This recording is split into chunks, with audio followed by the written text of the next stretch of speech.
청취자 여러분 안녕하십니까? 전격 시사 소현정입니다. 국회 운영위에선 대통령실 특수활동비 전액 복원 그리고 공무원의 비상계엄 사태의 가담 여부를 조사하는 헌법 존중 정부혁신 TF를 놓고 여야가 충돌했습니다.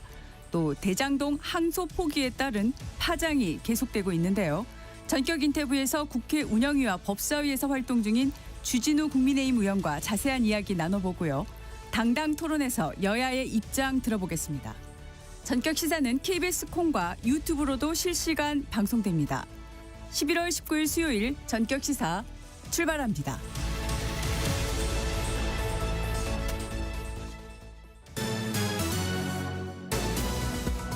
네, 뉴스 브리핑 시작하겠습니다. 한국경제신문 최영찬 기자 어서 오세요. 안녕하십니까? 네. 중동을 순방하고 있는 이재명 대통령이 아랍에미리트 대통령과 정상회담을 가졌는데 미래 첨단 전략산업 분야에서 협력을 강화하기로 했네요. 예, 이 대통령 무함마드 아랍에미리트 대통령과 57분간 확대 단독 정상회담을 가졌습니다. 7개 분야에서 이제 양해각서를 체결했는데요. 네. 이 원자력 신기술 협력, 바이오 헬스 분야 협력, 또 우주, AI 협력 등이 미래 분야에 집중이 됐습니다. 아랍에미리트가 또 미국의 오픈 AI와 추진 중인 30조 원 규모의 스타게이트 프로젝트가 있습니다. 예. 여기에 우리나라도 참여하기로 했습니다. 네. 이 대통령은 한국과 아랍에미리트가 서로에게 얼마나 중요한 소중한 파트너인지를 잘 보여준다고 강조했고요. 네. 무함마드 대통령은 양국 간 에너지 협력은 타의 모범이 된다면서 2020년에 중동 최초로 상업 가동에 들어간 아랍에미리트 바라카 원전 언급하기도 했습니다. 네. 자, 우리나라와 아랍에미리트 간 방산 분야의 전방위적인 협력이 이루어질 것 같은데 바라카 원전에 이어서 방산 분야 진출 발판을 마련한 것으로 보이네요. 그렇습니다. 지금 단순히 수출뿐만 아니라 네. 공동 개발이라든지 현지 생산 또 제3국으로의 이 공동 수출 등을 이제 기대하게 됐는데요. 네. 강훈식 대통령 비서실장 이렇게 얘기했습니다. 완성형 가치사슬 협력 모델 구축으로 150억 달러 이상의 방산 프로젝트에서 우리 기업의 수주 가능성을 높이게 될 것이라고 했습니다. 네. 이 무함마드 대통령도 이렇게 얘기했습니다. 한국과의 협력을 더욱 확대하고 그 지평을 넓히고자 하는 분야가 국방이다라고 했는데요. 예. 비공개 정상회담에서 아랍에미리트 측이 이 방산 협력을 강화하자고 요청한 것으로 전해졌습니다. 또 아랍 내 KCT를 조성하기로 합의해서 이 K 콘텐츠 확산에 거점 역할을 할 것으로 대통령실은 기대했습니다. 네. 자, 어제 저녁에 나왔습니다. 외환은행 매각 과정에서 우리 정부가 부당하게 개입해 손해를 입었다며 외국계 사모펀드 론스타가 우리 정부를 상대로 낸 소송에서 우리가 승소했습니다. 예, 김민석 국무총리가 어젯밤 긴급 브리핑을 열었습니다. 이 국제투자분쟁 취소위원회로부터 이 론스타 손해배상과 관련해 우리가 승소했다는 결정을 받았다고 밝혔습니다. 이 취소위원회가 2022년 8월에 이 중재 판정에서 인정했던 론스타에 대한 배상금 2억 1,650만 달러, 현재 환율로 보면 약 3,200억 원에 대한 건데 네. 이에 대한 이제 이자 지급 의무를 모두 취소했다고 밝혔습니다. 한국 정부, 우리 정부의 이제 소송 비용 73억 원도 론스타가 30일 이내에 지급하라는 결정도 받아냈는데요. 네. 이 정부는 중재 과정에서 적법 절차를 위반했다는 우리 측 지적을 이 취소위원회가 받아들인 것 같다고 결정 배경을 설명했습니다. 조금 더 이 사건을 소개해드리자면은 이제 네. 사모펀드 론스타가 2003년에 이 부실에 빠진 우리 외환은행을 1조 3천억 원에 인수한 다음에 그다음에 이제 또 헐값 매각 이때 이제 헐값 매각 논란이 불러졌거든요. 네네.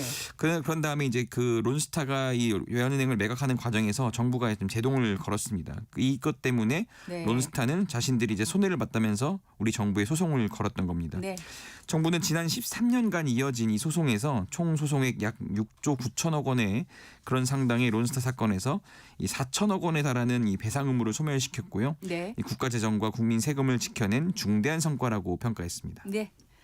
법무부가 검사장들을 상대로 한 평검사 전보 압박의 수위를 조절하는 모양새인데 검찰 내부도 다소 조용해진 모습입니다. 검사장들의 집단 반발을 항명으로 규정하는 여권의 프레임에 반발하는 기류는 또 여전하네요. 그렇습니다. 이제 검사장 가운데 최선임이었죠. 박재혁 수원지검장이 사의를 표명한 다음에 일단 이 검찰 내부에서 들끓던 분위기는 잠깐 가라앉은 모양새입니다. 네. 이 사의를 표하는 고위급들이 더 나오진 않고 있는데요. 그러니까 구자연 검찰총장 권한대행이 앞으로 조직을 안정시키는 데 주안점을 좀 두는 분위기입니다. 이 법무부도 말을 아끼고 있습니다. 정성호 법무부 장관 어제 대장동 항소 포기 사태 관련해서 검찰 내 반발 사태와 관련해서 지금 대통령이 해외 나가 계신다. 아무것도 얘기할 입장이 아니다. 이렇게 예. 말을 아꼈습니다.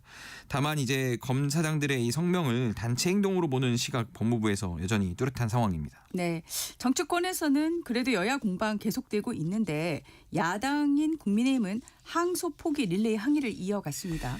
예, 국민의힘 의원들 어제 법무부 청사 앞에서 항소 포기 외압 의혹의 진상 규명을 촉구했습니다. 네, 이 정성호 법무부 장관을 향해서는 역사상 최악의 장관이라며 사퇴를 압박했고요.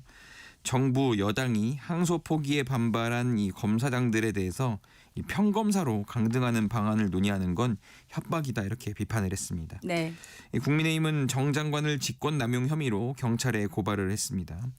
근데 이제 민주당에서는 이 대장동 항소 포기 결정 이후에 검찰 움직임을 이제 조직적이다 이렇게 판단을 했는데요. 네, 특히 평검사 전보의 검토에 검사장들이 연이어 사의를 표하자 이거 사의 받아주지 말고 징계를 우선해야 한다 이렇게 목소리를 높이고 있습니다. 항소 포기 결정에 대한 검찰의 집단 반발이 또 공수처 수사 대상이라면서 수사 대상 공무원들은 사표를 내도 수리하면 안 된다 이렇게 목소리 나오고 있습니다. 예. 자, 어제 국회 운영이 열렸는데 대통령실 참모들이 출석을 했고 그런데 이 자리에서 김용범 정책실장이 딸의 전세 문제가 거론되자 고성을 내기도 했습니다. 근데 이렇게 좀 격앙된 모습을 본 건 정말 오랜만인 것 같은데 네, 이 김용범 대통령 정책실장 이번 정부 이 부동산 대책을 좀 진두지휘하고 있는 것으로 알려져 있습니다. 부동산 대책 관련 질의 도중에 딸이 언급되자 크게 이제 반발을 한 겁니다. 네, 국민의힘 김은혜 의원이 질의 도중에 김 실장의 갭 투자 여부와 전세 사는 딸의 주거 사다리 문제를 언급하자 김 실장이 이제 발끈한 건데요. 예, 김 실장이 제 가족에 대해서 그런 식으로 하지 마세요. 의원님 어떻게 가족을 막 엮어가지고 그렇게 말씀하십니까? 라고 반발을 했고 예, 근데 이 과정에서 옆에 있던 우상호 정무수석이 마이크를 내리면서 만류하기도 했습니다. 예, 그래도 멈춰지지 않고 계속 격앙을 하자 운영위원장인 김병기 민주당 원내대표까지 정책실장이라고 하면서 세 차례 호통을 치면서 중단시켰습니다. 예, 그때서야 이제 김 실장은 송구하다고 고개를 숙였는데요.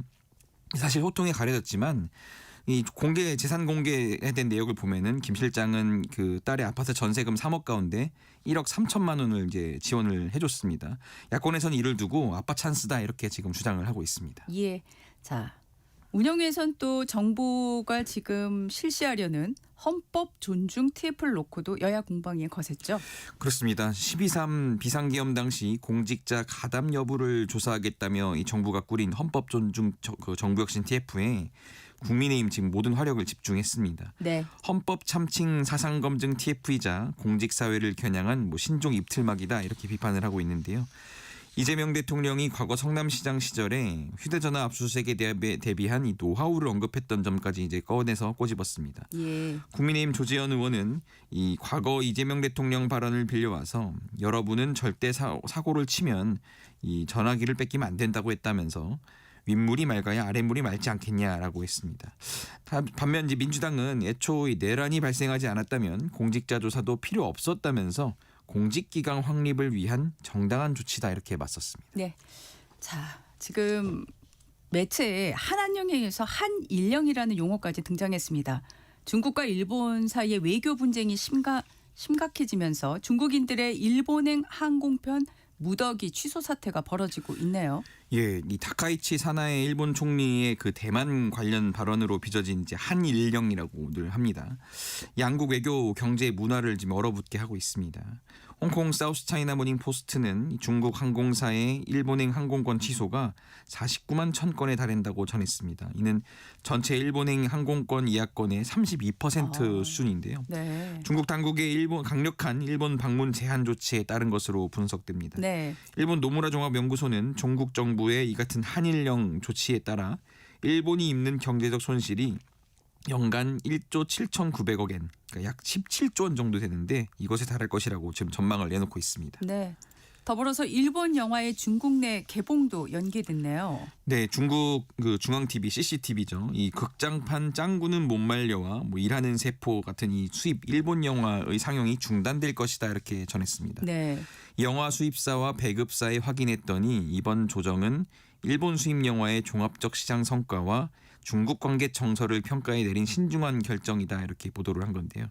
이 조기 종영설이 제기된 흥행 애니메이션 귀멸의 칼날은 며칠간 더 상영할 수 있는 허가를 받았지만 업계에서는 또 상영 횟수가 줄어들 가능성이 있다고 우려했습니다. 이 중일 외교 당국자들이 어제 대화에 나섰지만 서로 입장차만 확인하고 돌아갔습니다. 네. 뉴스브리핑 한국경제신문 최영찬 기자였습니다. 고맙습니다. 감사합니다. 전격 시사 듣고 계신 지금 시각은 7시 15분입니다. 이어서 교통정보 전해드립니다. 이 시각 교통정보입니다. 출근길 비교적 무난하게 시작하고 있습니다. 영동고속도로 강릉 방향 서창 부근에서 지체고요. 반월터널에서 부곡 쪽으로 속도 떨어지고 있습니다. 평택 시흥고속도로 평택 쪽으로 오늘도 남한산에서 남한산 분기점 쪽으로 천천히 이동하고 있습니다. 서해안고속도로 목포 쪽 구간 속도가 떨어지는데요. 안산 분기점에서 수산터널 쪽으로 더디게 지나고 있습니다. 팔곡 분기점에서 용담터널 비봉 부근에서 막힙니다. 경부고속도로는 서울 쪽이고요. 달래내에서 반포 쪽으로 답답합니다. 서울시내 분당서로 청담대교 쪽으로는 복정부터 정체 이어지고 있습니다. 동부간선도로 도봉지하차도 입구부터 속도를 줄이고 있고요. 성수 분기점 쪽으로 40분 정도 걸리겠습니다. KBS 교통정보센터에서 이현입니다.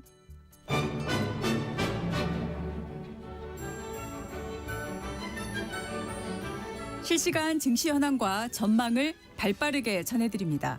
이 시각 증시 따라잡기 채슬리 투자자문 조재한 팀장 나와 계십니다. 어서 오십시오. 네, 안녕하세요. 예, 미국 증시부터 가보겠습니다. 미국 증시 3대 지수가 모두 하락했네요. 예, 미국 증시는 S&P 500이 4거래일 연속 하락을 하고 있습니다. 네. 이 엔비디아의 실적 발표를 앞두고 조정이 좀 있는데요. 예. 이 단순히 한 개 기업의 실적 발표라고 하기에는 현재 엔비디아의 시가총액이 에너지, 소재, 부동산 섹터를 합친 것보다 더 큽니다. 예. 이 주가가 오르는 경우에는 유틸리티까지 포함한 4개 섹터보다 클 때도 있습니다. 그렇기 때문에 시장에 미치는 영향이 크다. 이렇게 보면 좋을 것 같습니다.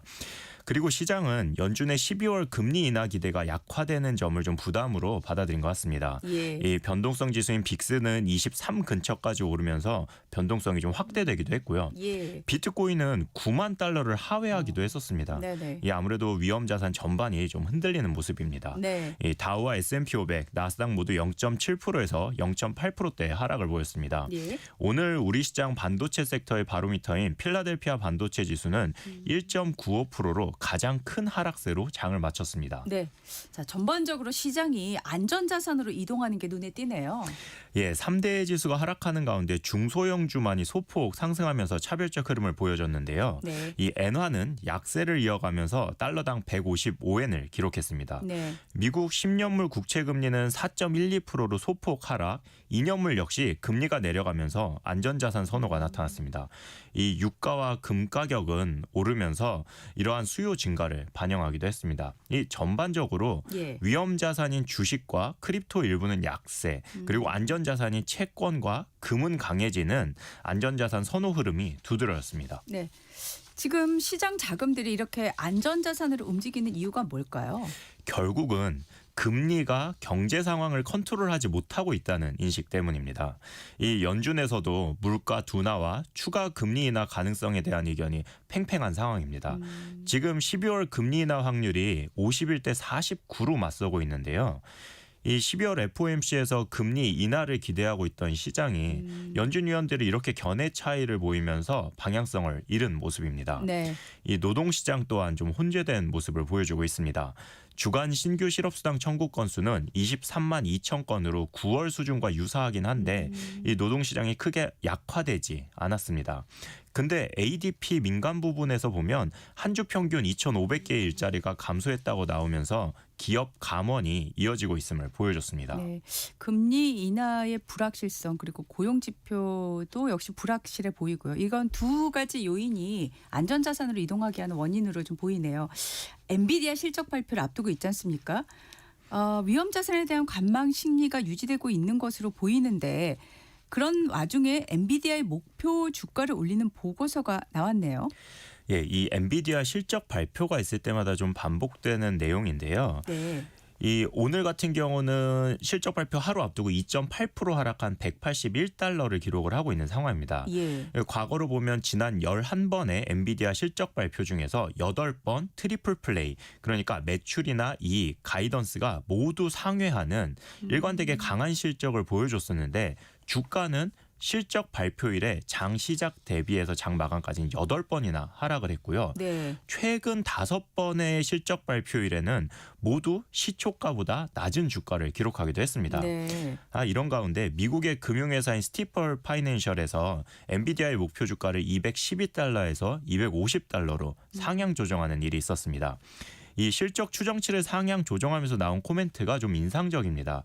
이 하이퍼스케일러들이 자본 지출을 늘리고 지속적인 투자를 언급하고 있음에도 불구하고 네. 단기적인 투자자들의 논쟁이 지속 가능성 여부가 계속되고 있다. 이런 이야기를 했거든요. 네. 이 장기적인 흐름에 있어서 엔비디아가 가장 큰 수혜를 입을 것은 확실하지만 단기적인 투자를 하는 투자자들에게서는 계속해서 노이즈가 나올 것이라는 이야기입니다. 네.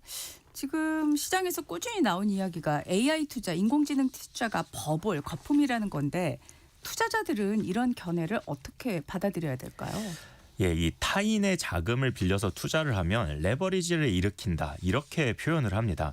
이 수익도 늘어나지만 손실이 나는 경우에도 그 손실액이 커지는 건데요. 네. 지금 AI 투자와 관련해서 나오는 이야기들은 지금 AI 투자는 레버리지가 없는 빅테크의 자금이다.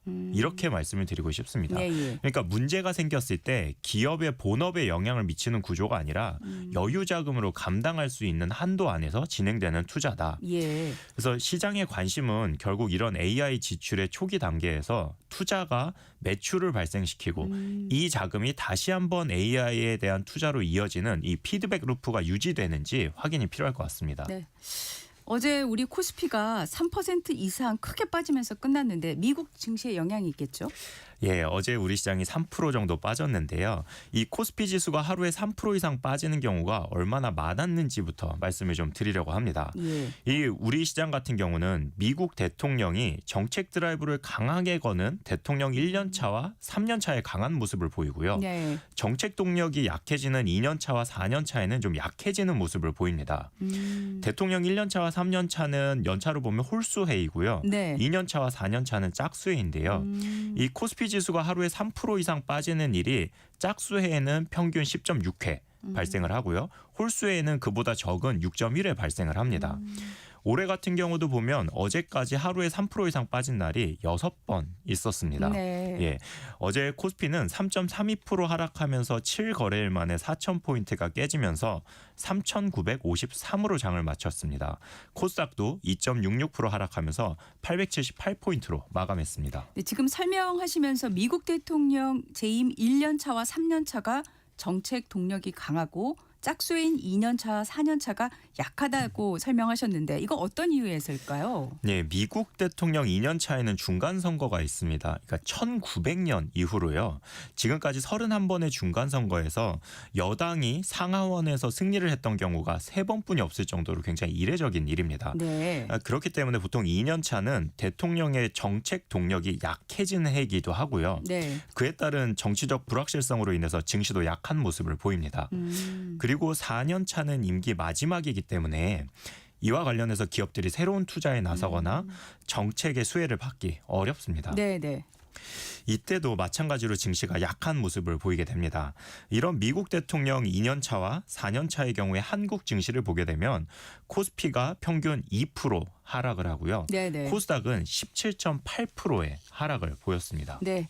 자, 하루에 3% 이상 지수가 하락하는 경우가 홀수에는 2달에 한 번 정도 있었던 거라는 게 말씀하신 건데 그럼 다시 4,000포인트를 회복하는데 시간 얼마나 걸릴까요?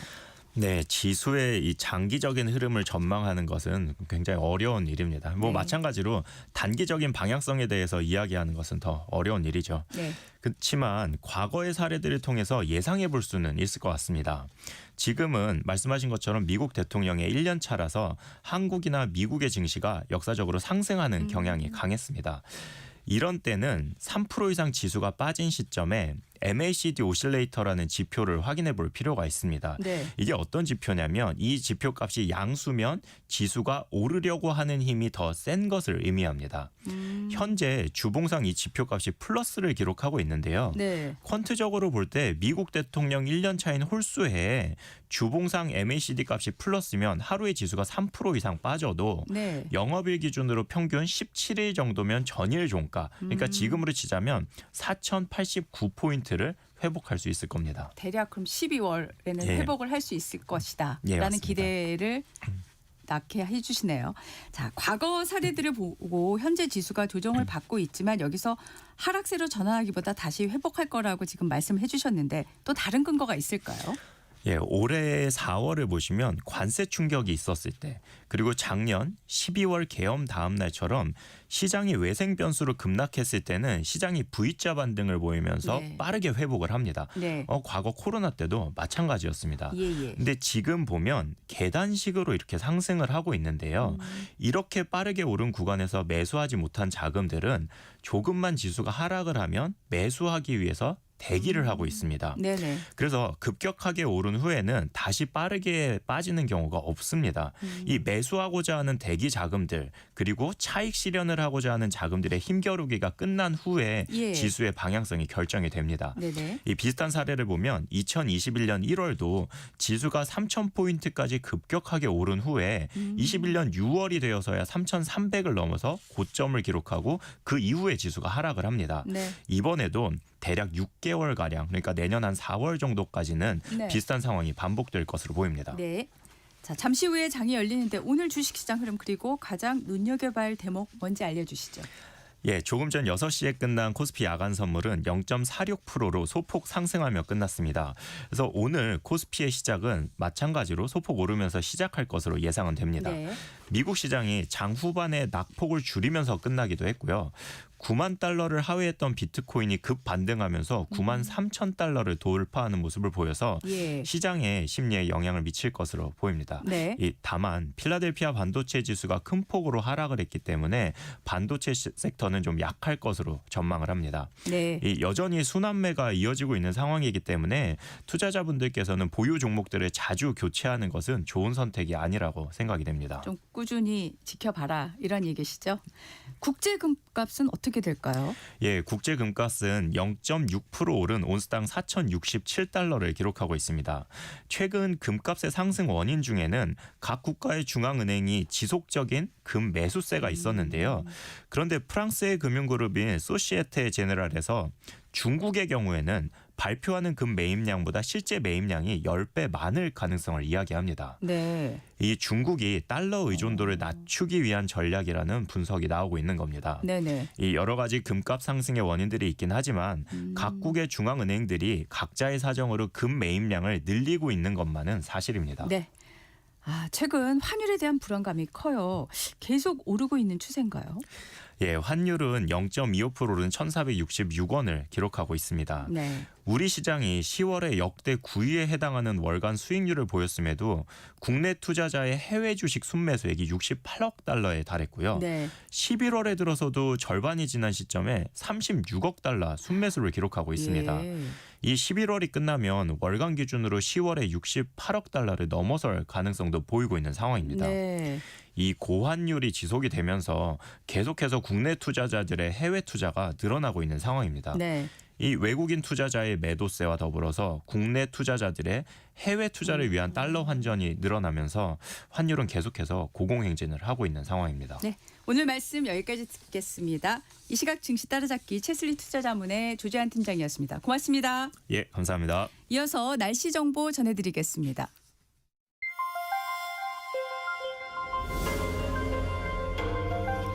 KBS 1라디오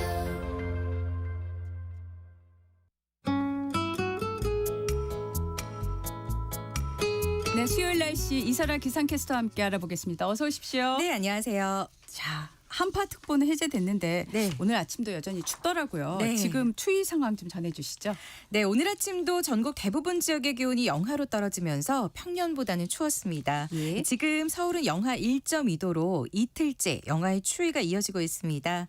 한낮에는 서울이 6도, 청주, 대전, 전주가 9도, 강릉, 대구, 진주가 11도로 어제보다 1도에서 4도 정도 높겠지만 여전히 평년보다는 낮겠습니다. 네.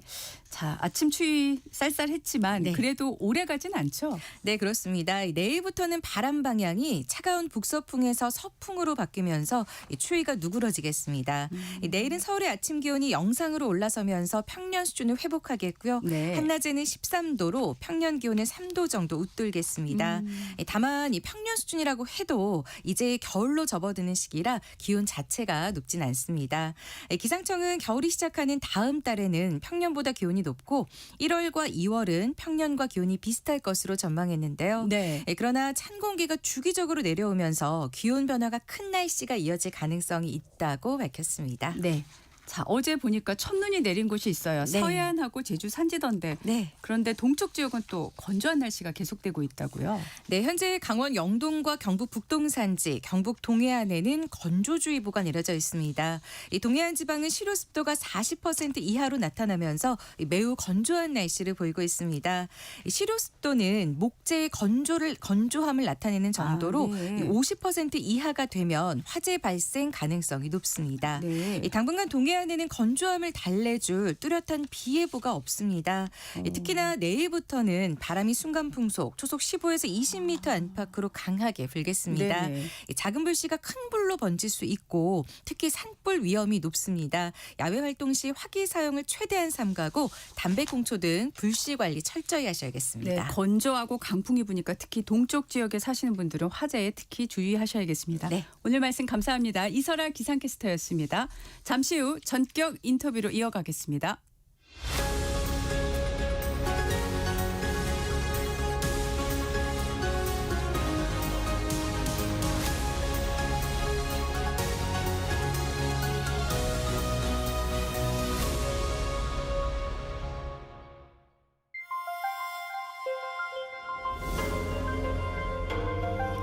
KBS 1라디오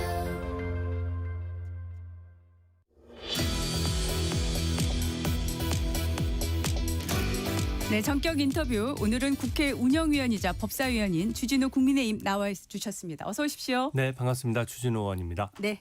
자, 어제 국회 운영위부터 질문을 좀 하겠습니다. 네. 공무원의 비상계엄 가담 여부를 조사하겠다는 헌법 존중 정부혁신 TF를 놓고 공방이 거셌는데, 자, 우상호 정무수석이 이 시점에서 조사하지 않으면 내년 인사에 반영할 수 없어 불가피한 조치였다. 대상자와 기한은 제한적이다. 이렇게 말을 했는데요. 어떻게 생각하십니까? 일단 이제 원래도 공무원들은 징계하는 시스템이 있습니다. 뭐 제보가 있다든지 구체적인 단서가 있으면 그 잘잘못을 따질 수 있는 시스템이 충분히 있거든요. 근데 이거는 TF를 새로 만들어서 이제 공무원들을 잠재적인 범죄자로 취급한다는 데 문제가 있다라고 생각하고요. 예. 휴대전화라든지 PC라든지 개인 사생활과 직격되는 부분들에 대해서도 다 들여다보겠다라고 하니까 예. 공무원도 우리 국민이지 않습니까? 굉장히 불안감이 클 것이라고 생각하고 한정적인 조사 범위라고 말씀을 하시는데 네. 실제 TF의 구성원이 500명이거든요. 그러니까 500명이면 지금 사실상 3대 특검을 다 합친 숫자와 맞먹는 숫자입니다. 그러면은 공무원으로 하여금 공무원들을 그냥 어떻게 보면은 다 들여다보고 확인하라는 것이기 때문에 공무원들은 또 뽑아놓으면은 일을 안 할 수가 없거든요. 예. 그러면은 무리하게 진행이 될 수밖에 없고 네네. 공무원이 공무원을 밀고 하는 시스템 우리 대한민국 국격에 안 맞다고 생각합니다. 지금 가장 또 우려가 되고 있는 게 휴대전화 제출과 관련한 건데요. 이와 네. 관련해서는 또 인권위원회 진정도 접수되고 있는 것으로 보도가 나왔어요. 네. 이 부분은 어떤 문제점이 제일 크다고 보십니까? 너무 당연합니다. 휴대전화라는 게 지금 우리 대한민국 국민 누구나 자기 삶이 다 거기 녹아들어 있는 것이거든요. 동선부터 시작해서 개인적인 뭐 사생활도 있고 또 그 외에도 모든 그 생활하고 직결되는 게 휴대전화인데 사실 법원에서 영장을 발부할 때도 휴대전화에 대해서는 굉장히 신중한 입장이거든요. 네. 그러니까 범죄 혐의를 받는 사람에 대해서도 휴대전화 압수수색 영장이 나오지 않는 판국에 지금 일반 국민인 이제 공무원들을 상대로 네. 그것도 한 대상으로 따지면 75만 명 정도 되거든요. 근데 아무리 한정적으로 하겠다라고 하지만 누구나 들여다볼 수 있도록 하는 것은 정말 문제라고 생각하고요. 예. 실제로 그 휴대전화를 임의로 제출받겠다고 하는데 공무원이라는 게 매여 있지 않습니까? 인사권도 다 정부에 있는 상황인데 휴대전화를 내지 않으면 곧 정부에 협조하지 않는 것으로 찍혀서 승진이나 인사에 있어서 불이익을 입을 것이 뻔한 상황이기 때문에 예. 어쩔 수 없이 동의하고 휴대전화를 내야 되거든요. 저는 이것은 국가 폭력에 가까운 횡포다 그렇게 생각합니다. 네. 뭐 기한을 한정을 한다고 했으니까 기한 내내 이 문제는 계속 불거질 것 같은데요. 네. 다른 질문을 좀 드리겠습니다. 네. 지금 82억 원에 이르는 그 대통령실 특활비가 부활이 돼서 어제 또 은영위에서 이 문제를 놓고 공방을 벌였는데 국민의힘에서는 특활비 예산 전액 삭감을 벼르고는 있는데 현실적으로 어디까지 가능한 건가요? 네, 뭐 전액 삭감을 주장했던 것은 사실 민주당이 기존에 주장했던 것을 이제 되돌려 준 것인데요. 예.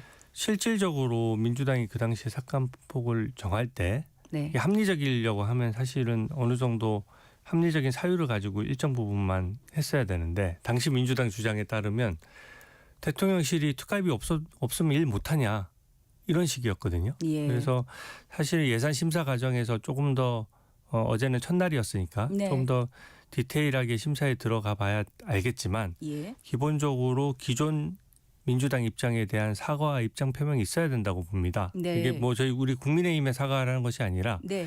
국민들 앞에서 바로 직전과 지금의 입장이 180도 바뀐 거지 않습니까? 네. 그것에 대한 진솔한 사과와 또 이런 부분에 대한 입장 표명이 우선이고 네. 그 이후에 어떤 합리적인 심사가 가능하다고 생각합니다. 네.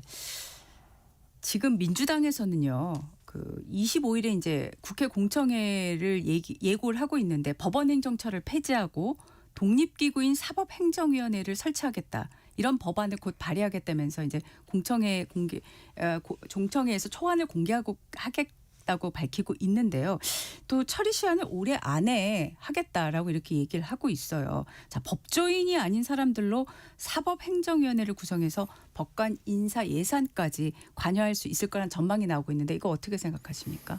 일단 사법행정위원회가 독립적이라는 표현을 썼는데 그 독립성을 어떻게 확보하겠습니까? 사실은 재판의 독립성이라고 하는 것은 법관 이외의 사람들이 재판에 관여하지 못하도록 하는 것이거든요. 네. 저희가 지금 뭐 사실 일당 독재 국가라고 평가되는 북한이나 이런 곳에서는 인민위원회를 만들어서 거기도 인민의 뜻을 많이 내세우거든요. 인민위원회를 만들어서 재판부나 재판에 관여를 합니다. 근데 실질적으로 우리나라 같은 경우에는 재판은 법관의 양심에 따라 판단하도록 딱 규정을 해놨거든요. 예. 그렇게 해놓은 것은 사법부 독립을 보호하기 위한 것이고요. 사법부 독립을 원래 보호하는 방향으로 헌법이 발전해 왔는데 이건 반대 방향이거든요. 네. 그래서 그 말씀하신 예를 들어 법관이 아닌 위원회라는 것이 결국 민주당과 가까운 인사들로 채워질 것이 뻔하지 않습니까? 그러면은 지금처럼 개별 재판에 대해서 일일이 평가를 하고 뭐 예를 들어서 특검이 이제 민주당 관련된 이슈에서 특검이 뭐 예를 들어 영장을 청구하면 네. 그 기각한 판사에 대해서 굉장히 강한 비판을 한다든지 재판 상황을 들여다보면서 민주당 입맛에 안 맞는 경우 비판을 하고 그 다음에는 그 재판부의 법관을 인사로 날릴 수도 있다는 얘기거든요. 네. 이번에 항소포기 사태에서도 사실상 항명이라고 그래서 사실 항소포기의 문제점을 지적하는 검사들을 네. 전원 검사장에서 평검사로 강등시키겠다라고 하지 않습니까? 네네. 그 버전이 법원에서도 반복되는 겁니다. 그래서 그런 식으로 그 한 선진국이 저는 단 한 나라도 없다라고 확신하고요. 네네. 네, 이런 식으로 원래 법원행정처 조직을 흔드는 것을 방지하는 것이 개혁인데 법원행정처를 흔드는 방식은 개혁이 아니다는 말씀을 드립니다. 네. 보도를 보면은 지금 이 초안에는 퇴임 대법관은 6년간 대법원 사건 수임을 제한한다는 내용이 있고 또 판사 징계를 강화하는 방안도 논의되고 있는데요. 대법원 사건 수임을 제한한다 이런 내용은 어떻게 보십니까?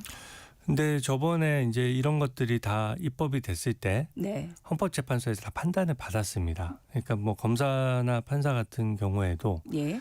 이제 개업지 제한이라는 게 있거든요. 네. 개업은 할 수 사건을 맡을 수 있는데 네.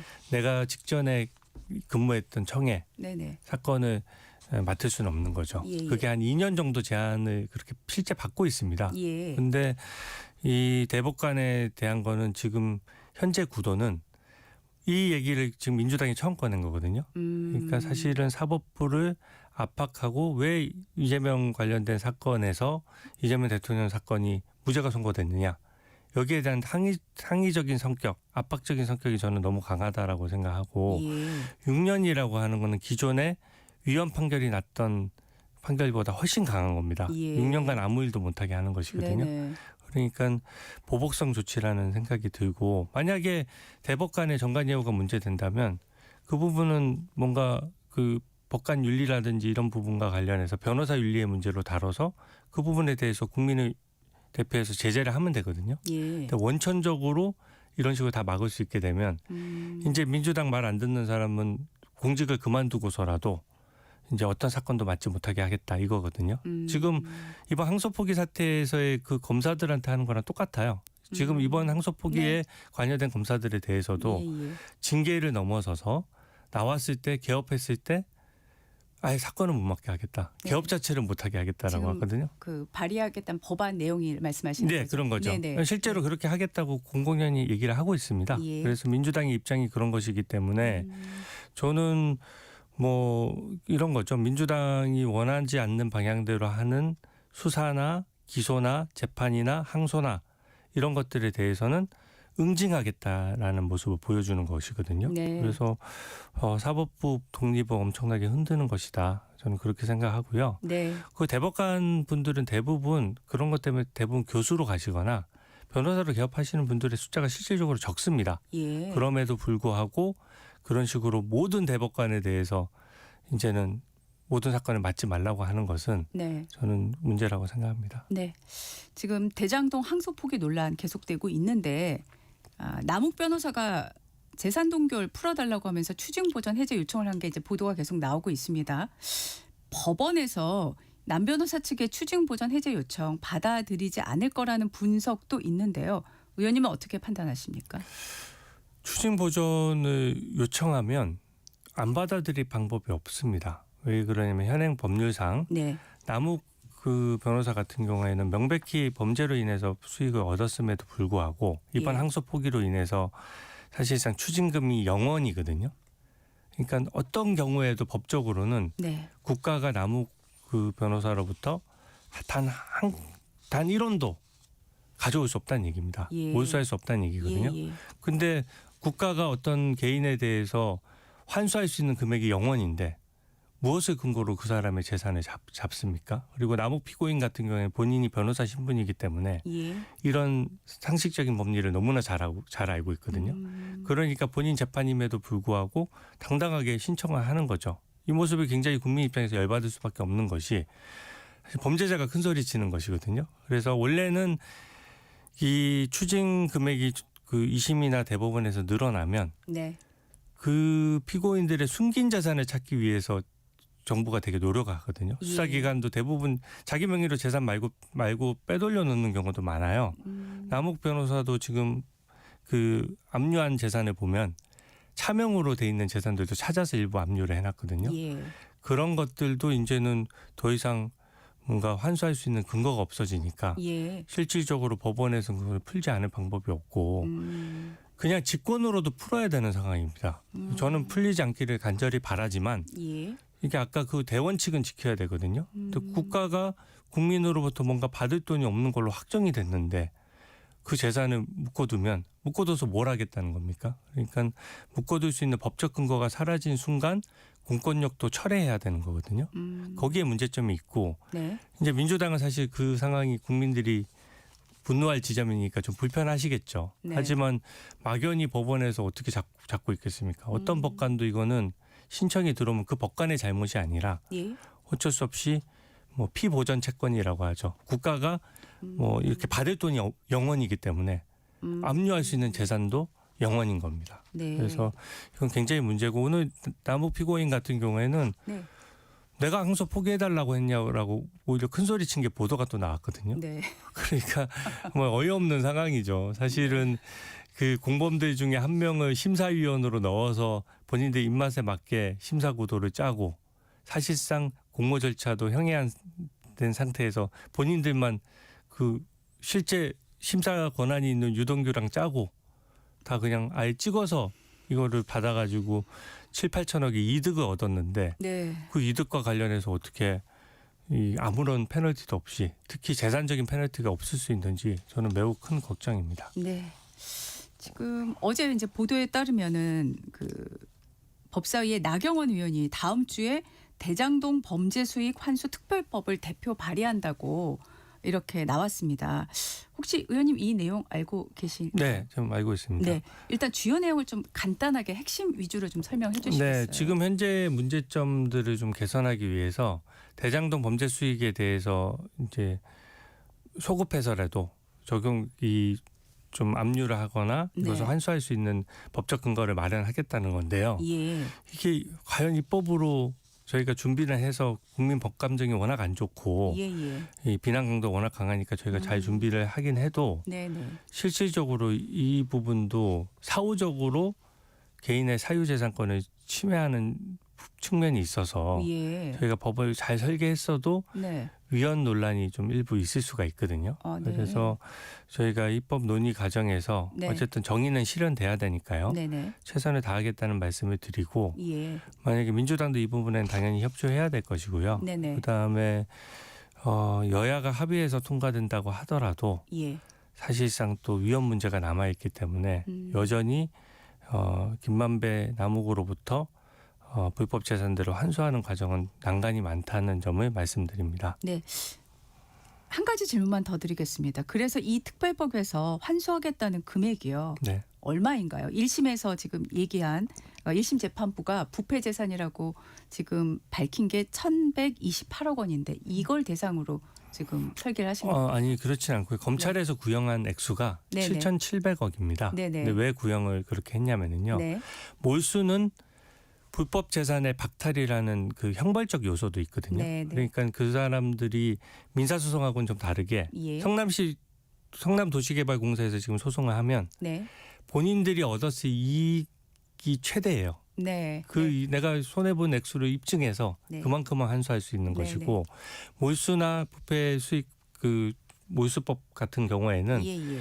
본인들이 이 사업으로 불법 사업으로 얻은 전체 수익을 다 몰수할 수 있는 겁니다. 아, 네. 그래서 7,800억을 대상으로 다 해야 되는 것이고요. 네. 저는 2심 결과에서 1심이 좀 사실 그 부분에 대한 판단이 좀 모자랐다고 보거든요. 예. 그러니까 항소가 제기됐다면 2심에서 그런 부분이 판단이 됐을 것이고 예. 이번 우리 국민의힘의 특별법을 통해서도 전체 피고인들의 불법 수익을 전액 한 푼도 빠짐없이 박탈하는 것이 네. 저희의 입법 목표입니다. 네, 알겠습니다. 네. 자, 지금 대장동 사건 항소 포기 결정 관련해서 어제 국민의힘에서 법무부 장관, 법무부 차관을 직권 남용 혐의로 경찰에 고발하셨죠. 네.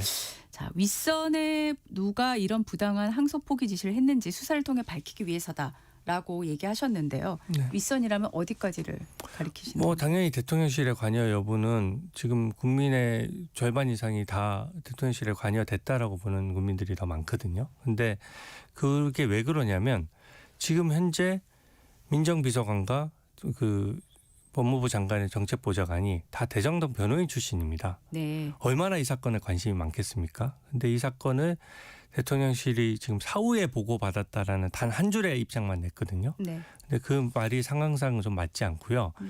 이진수 차관 같은 경우에도 제가 법사위에서 물어봤을 때 네. 본인이 그 단 한 차례 노만석 총장 대행과 통화를 했다라고 분명히 얘기했거든요. 예. 근데 오늘 또 보도가 나왔는데 텔레그램으로 여러 차례 통화한 사실이 또 보도가 나왔습니다. 예. 사실상 위증한 것이거든요. 그러니까 그만큼 이 항소 포기는 떳떳하지 못하고 거기 관여된 사람들이 다 허위로 조금씩 거짓을 말하고 있는 상황이기 때문에 저는 수사를 통해서 진상규명이 불가피하다라고 생각하고 네. 만약에 대한민국의 경찰이나 공수처의 기존 수사 시스템이 제대로 작동하지 않는다면 네. 특검을 발동해서라도 이 부분은 진상규명이 불가피하다라고 봅니다. 네. 직권 남용에 해당한다고 보는 부분은 어떤 걸까요? 이 질문을 드린 이유는 이제 네. 정 장관은 계속 공식적으로 신중하게 판단하라고 말했다고 네. 이렇게 얘기를 하고 있지 않습니까? 그래서 직권 남용이라고 하는 부분을 어디서부터 어디까지로 지금 보고 계신 건지. 네. 신중히 판단하라고 했다는 부분 있지 않습니까? 표현이 좀 이제 부드러웠으니까 강압은 아니다 이런 건데요. 네. 기존의 직권남용죄로 유죄받은 판결들이 많이 쌓여 있습니다. 네. 뭐 예를 들어서 문체부 공무원들에게 대해서 1급 사표를 받아서 사표를 강요했다라고 하는 부분도 직권남용으로 유죄가 확정됐거든요. 예. 그때도 전달하는 방식은 굉장히 부드러워요. 그냥 그동안 고생 많으셨습니다. 정부를 위해서 좀 용단을 내려주시면 감사하겠습니다. 이런 말이거든요. 예. 근데 상황상 1급 공무원들은 직업 공무원 제도 때문에 충분히 몇 년간 더 근무 연한이 남았는데 인사권자가 불러서 그 얘기를 한다는 얘기는 네.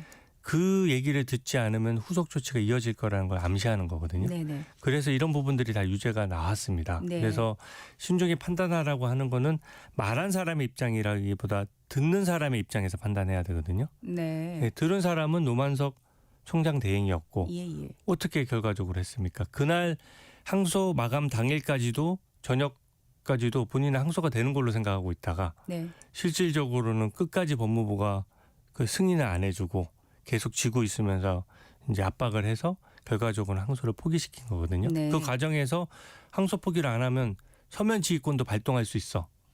이런 얘기들이 뒤따라온 것으로 보여지기 때문에 예. 실제 법무부 차관도 그런 얘기를 했거든요. 그런 측면이 있어서 저는 이 부분은 직권남용죄가 이미 성립했다라고 보고요. 네네. 실질적으로 누가 그러면 어떤 경위로 이런 지시를 명확히 했느냐 그 지시의 표현과 강도도 수사를 통해서 밝혀질 부분이라고 생각합니다. 네. 지금 항소 포기 사건에 대한 국정조사를 놓고 여야가 계속 협의를 하고 있지만 어제도 협상이 잘 안 된 걸로 보도가 나왔어요. 지금 어제 출연하신 저희 프로에 출연하신 더불어민주당 김현정 의원은 국정조사 대상은 거의 합의가 됐다라는 취지로 말씀을 하셨거든요. 남은 쟁점이 가장 큰 게 특이냐 법사위 소관이냐 뭐 이런 부분일까요? 아니면 또 다른 부분이 있을까요? 글쎄요. 이제 저는 사실은 그동안 그 민주당에서 여러 가지 청문회나 어떤 그걸 자료 제출 요구를 하거나 뭐 이런 증인을 신청할 때 네네. 보통은 아무리 다수당이어도 여야 합의로 처리하거든요. 네. 사실 이게 실효성 있게 국정조사가 되려면 예. 자유롭게 증인을 부를 수 있고 자료 제출 요구를 할 수 있어야 됩니다. 예. 그 부분에 대한 협조가 저는 필수적이라고 생각하고요. 네.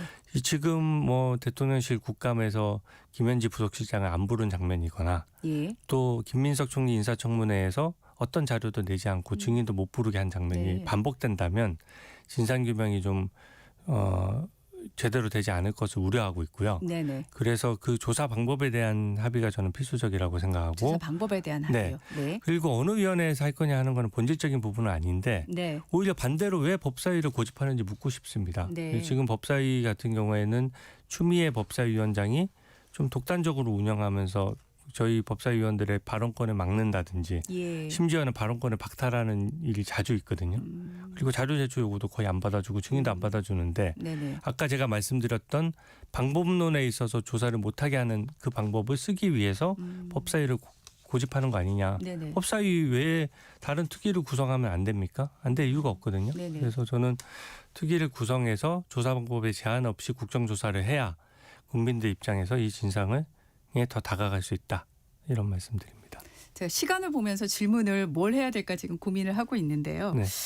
지금 김민석 총리가 최근에 네. 오세훈 서울시장의 사업 3가지 잘 아시는 대로 종묘 한강버스 감사의 정원을 놓고 계속 문제를 지적을 하고 있는데 어제 국민의힘 서울지역 의원들이 이 김 총리 발언을 관권 선거 개입이라고 규정을 하고 중앙선관위 조사를 촉구를 했어요. 네. 의원님께서는 어떤 점이 선을 넘었다고 생각하십니까? 사실 국무총리는 모든 국정을 통할하는 자리거든요. 그러니까 뭐 재난부터 화재 나고 하면 화재 현장도 가야 되고 하는데 예. 한 번 정도는 저도 긴가민가 했어요. 근데 지금 행보와 메시지가 저희 그 오세훈 시장 행보와 완전히 맞닿아 있습니다. 그러니까 국민들도 직관적으로 느끼실 것 같아요. 두 분이 뭐 한강버스 이슈가 생기면 한강버스 이슈에 발언을 하고 네네. 사실 종묘 관련돼서 방문을 하면 또 거기에 맞불을 놓는 장면은 누가 보더라도 선거를 앞두고 뭐 오세훈 시장의 대항마는 김민석 총리 본인이야라고 해서 보여줄 수 있는 장면이거든요. 예. 그래서 그런 면이 있고 두 번째로는 그 지자체 위임이 많이 돼 있지 않습니까? 그 지자체 권한에 대해서는 사실상 국무총리 권한 밖에 있는 것들에 대해서 직접 관여해서 그걸 직접 비판한다든지 그렇게 되면 사실상 국민의힘의 잠재 후보들에 대해서는 잘못된 점을 주로 얘기하고 그리고 민주당의 잠재 후보들에 대해서는 언급을 하지 않음으로써 미리 선거 기간도 아닌데 선거에 어떤 모종의 영향을 미칠 수가 있거든요. 그래서 보통은 국무총리가 그런 선거 관련된 이슈가 조금이라도 좀 쟁점이 될 만한 거는 말을 안 하는 것이 그동안의 관례였습니다. 예. 근데 그런 관례를 무시하고 계속 연속으로 하니까 앞으로도 그럴 것 같아요. 제가 봤을 때는 네.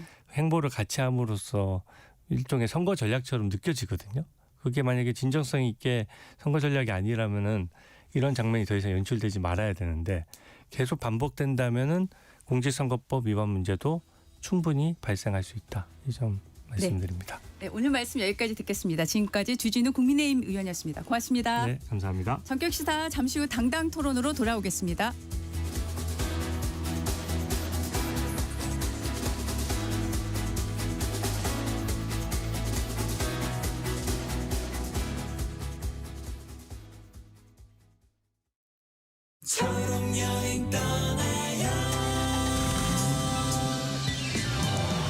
안녕하세요. 엠믹스 혜원입니다.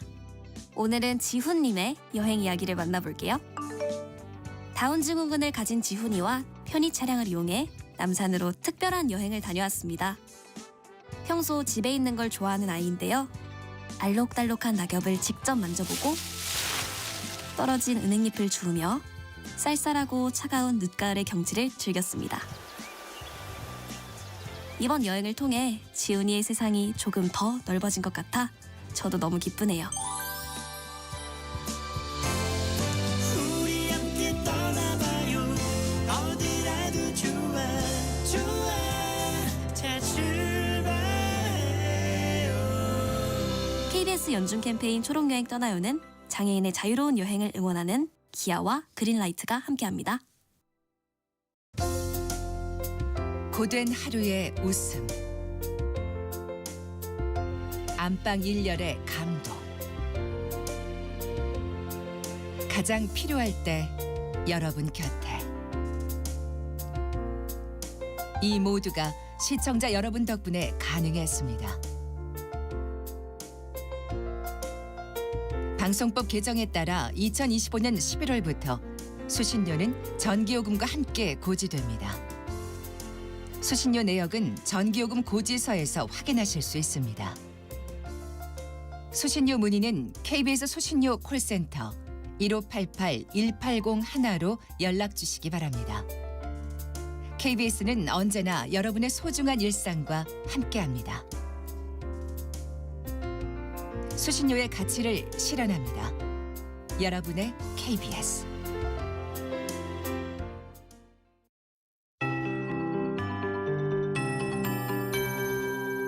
KBS 58분 날씨. 현재 중부 내륙과 경북 내륙을 중심으로 영하권 추위가 이어지고 있습니다. 어제보다는 찬바람이 잦아들어서 체감 추위는 덜한 편이지만 기온 자체는 어제와 비슷합니다. 따뜻하게 입으시기 바랍니다. 어제는 서울의 아침 기온이 영하 2도, 체감 온도는 영하 6도까지 떨어졌는데요. 오늘 아침은 영하 1.5도, 체감 온도는 영하 3.8도를 보이고 있습니다. 그 밖의 지역은 춘천 영하 5.8도, 대전 0.8도, 대구 1.4도, 광주는 4.6도로 어제와 비슷한 기온을 나타내고 있습니다. 한낮에는 어제보다 기온이 오르긴 해도 평년 기온에 밑돌아 종일 쌀쌀하겠습니다. 낮 기온 서울 8도, 광주 10도, 대구 11도까지 오르겠고요. 중부 내륙과 영남 내륙 지역은 아침과 낮의 기온차가 15도 안팎으로 크게 나겠습니다. 내일부터는 다시 평년 기온을 회복하면서 이맘때 늦가을 날씨가 이어지겠습니다. 오늘 전국이 대체로 맑은 가운데 제주도에는 비나 눈이 내리겠는데요. 내일 새벽까지 제주도 산지에는 1cm 안팎의 눈이 내려 쌓이는 곳이 있겠고요. 아침까지 전남 서해안에는 약한 비가 내리는 곳이 있겠습니다. 반면 건조특보가 발효 중인 동해안 지역은 대기가 몹시 메말라 있습니다. 불씨 관리 잘해 주시기 바랍니다. 현재 서울의 기온은 영하 1.4도입니다. 조하늘입니다.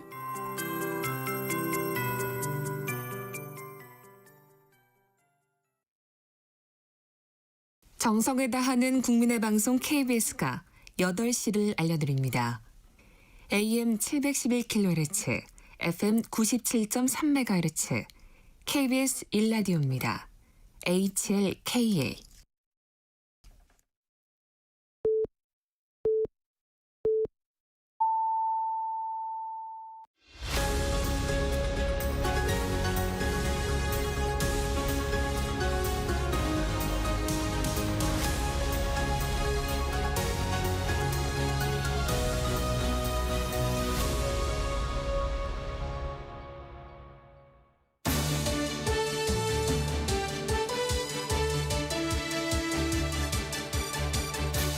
한 주의 한가운데서 여당, 야당 입장을 당당하게 토론하는 당당토론 시작하겠습니다.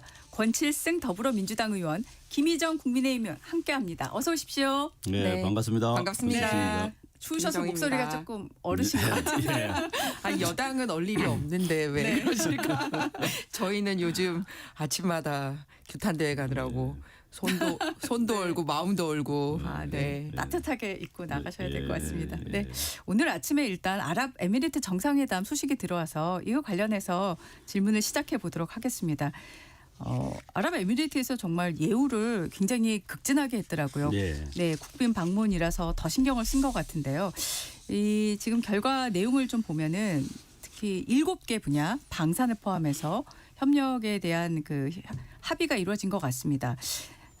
이번 대통령 순방 외교 어떻게 보고 계신지 권칠승 의원님 먼저 말씀해 주시겠습니까?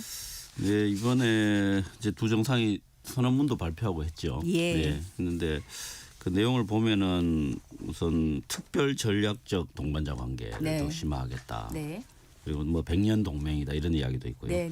그리고 산업 분야별로 또 좀 구체적인 성과들도 있습니다. 이제 제일 대표적인 게 이제 방산 수주 150억 불 이상 기대한다 이런 내용이 있었는데 특히 그 아랍에미레이트가 방산 관련해서 아주 관심을 많이 보인 게 좀 독특해 보입니다. 특히 이제 과거 이제 아크 부대라든가 또 바라카 원전 이런 것 때문에 UAE하고 한국과의 관계는 나름 이제 다른 중동 국가들에 비해서는 굉장히 긴밀한 관계라고 보고 있지 않습니까?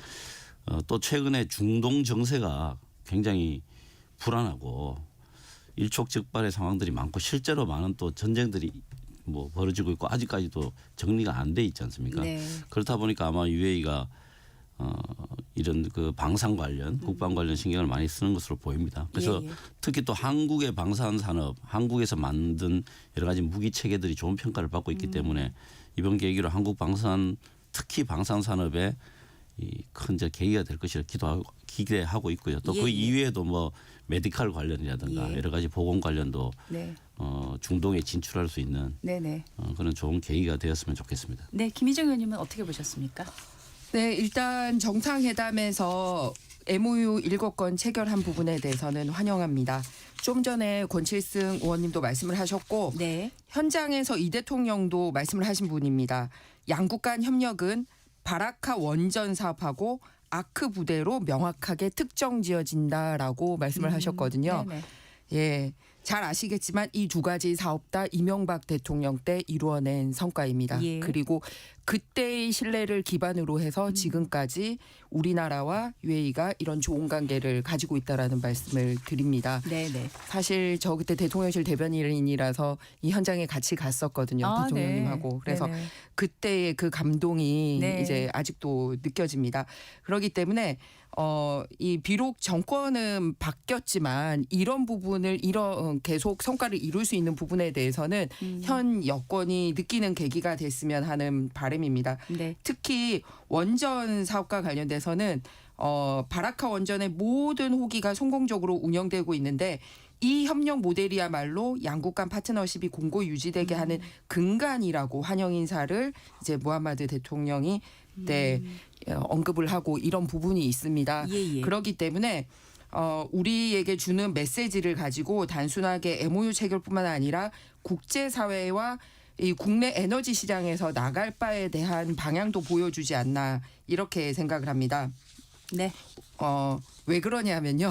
네. 올해 예산을 편성할 때 딱 1년 전에 이번에도 언급되고 있는 SMR 예산, 소형 모듈 원자료 연구개발 예산을 민주당은 감액 예산으로 계속 강조를 해서 저희가 원하는 만큼 들어가지 못했던 바가 있습니다. 그런데 이번에 굉장히 근간이 된 거에는 이 SMR을 비롯해서 원자력이 근간이 됐기 때문에 계속해서 원자력은 포기를 하고 이렇게 재생에너지에만 의존하는 국내 에너지 사업 부분에 있어서도 한번 되돌아보는 계기가 되었으면 하는 바람입니다. 네, 알겠습니다.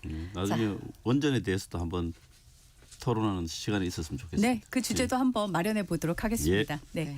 지금 대장동 항소 포기에 대한 그 논란, 공방이 계속되고 있는데 검사장들 집단 반발한 검사장들에 대한 평검사 인사 조처 방안을 두고 논란입니다.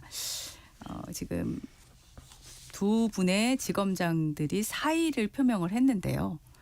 검찰이 계속 줄사태가 있을까요? 없을까요? 어떻게 보십니까? 김희정 의원님 어떻게 보십니까? 일단은 검찰이 줄사태를 하느냐 마느냐를 놓고 보는 게 아니라 이렇게 검찰들이 문제 제기를 하는 부분에 대해서 현 여권이 항명이라고 규정한 것부터가 잘못됐고 철회를 해야 된다라고 생각을 합니다. 왜냐하면 항소 포기 그리고 항소 포기로 인한 부당이득 범죄 수익 환수가 사실상 포기가 된 거거든요. 그런 부분에 대해서 외압이 없었다라고 얘기를 하면서 항명이라고 얘기하는 것 자체가 서로 말이 안 맞다라는 거죠. 즉 항소 포기하라고 명령을 한 적은 없다고 얘기를 하면서 그게 잘못됐다고 얘기하는 부분에 대해서는 항명이라고 얘기를 하는 것은 서로 악의가 맞지 않다. 그러면서 왜 모든 담당 검사와 일선의 지검장, 지청장들이 이 내부망의 얘기를 한 거거든요.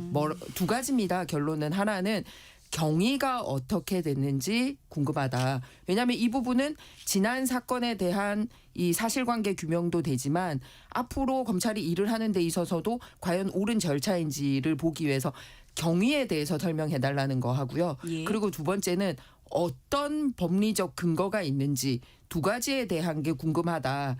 당사자들에게 설명해달라라고 얘기를 하는 부분인데 그걸 가지고 항명 운운하기 때문에 그거를 철회를 하는 게 더 먼저지 않나라고 생각을 합니다. 그게 되지 않으면 뭐 그만두는 사람도 생길 뿐더러 실제로 앞으로 검찰이 이 범죄 수익을 환수하거나 소위 나쁜 일 하는 사람들 벌 주는 거에 대해서 어떻게 해야 되는지에 대한 근간이 흔들리지 않습니까? 그래서 단순하게 몇 명 그만두고 인사 조치의 문제는 아닌 것 같다라고 생각합니다. 네, 권칠승 의원님 어떻게 보십니까? 뭐 사표를 내는 거는 어제부로 조금 잦아들었죠. 네, 뭐 그렇게 잦아들 것이라고 봅니다. 근데 이 최근에 이 검찰의 집단 행동 이런 것들은 대장동 재판이 어떤 성격의 재판인가에 대한 기본적인 인식을 가지고 바라봐야만 이게 오해가 없고 정확하게 이해할 수가 있습니다. 원래 이 대장동 개발은 100% 민간 사업으로 개발될 예정이었습니다. 그렇다가 이게 그때는 이제 이재명 성남시장이 아니었죠. 이재명 성남시장이 취임하고 나서 100% 공공 개발로 추진을 하려다가 당시 국민의힘 그 의회가 다수인 성남시 의회에서 50대 50으로 결정을 한 겁니다. 민간 대 공공. 그러고 나서 성남시에서 5천억 상당의 공공 기부를 요구를 하고 이러니까 그 대장동 그 개발 일당들이 이재명은 공산당이다 이런 식으로 이제 비난하고 이런 것까지 다 알려졌지 않습니까? 그렇기 때문에 지금 자꾸 이재명 대통령을 이 항소를 포기함으로써 무슨 이득이 되는 것처럼 이야기하는데 네. 아무리 논리적으로 생각해도 그 이득 볼 게 없습니다. 기본적으로. 그다음에 이 특히 이제 환수 부분은 더 심한데요. 이 네. 부분은 대법원까지 가더라도 이길 가능성이 없습니다. 그런데 왜 자꾸 하자고 하느냐. 이 상태를 그 결정하고 싶지 않은 사람들이 지금 검찰 내에 있다. 저는 이렇게 봅니다. 네. 그러니까 이게 무슨 말이냐면 이게 조작 기소에 의한 재판 이런 측면이 지금 1심 판결에서 이게 확인이 된 거거든요. 네, 네. 그러니까 이걸 받아들이지 못하는 것이죠.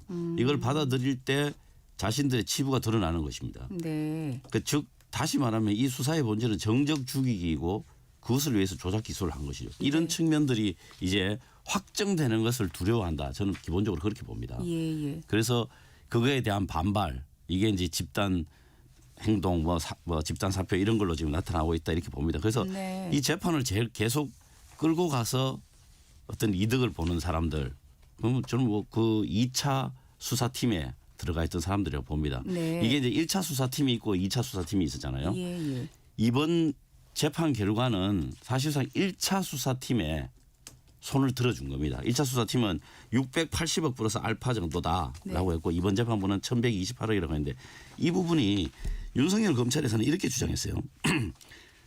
7,800억의 부당이득을 주장했어요. 그런데 이게 네. 사실은 근거가 검찰에서 주장하는 것밖에 없거든요. 네. 그다음에 이 환수 부분에 대해서 정확하게 봐야 되는 게 죄송합니다.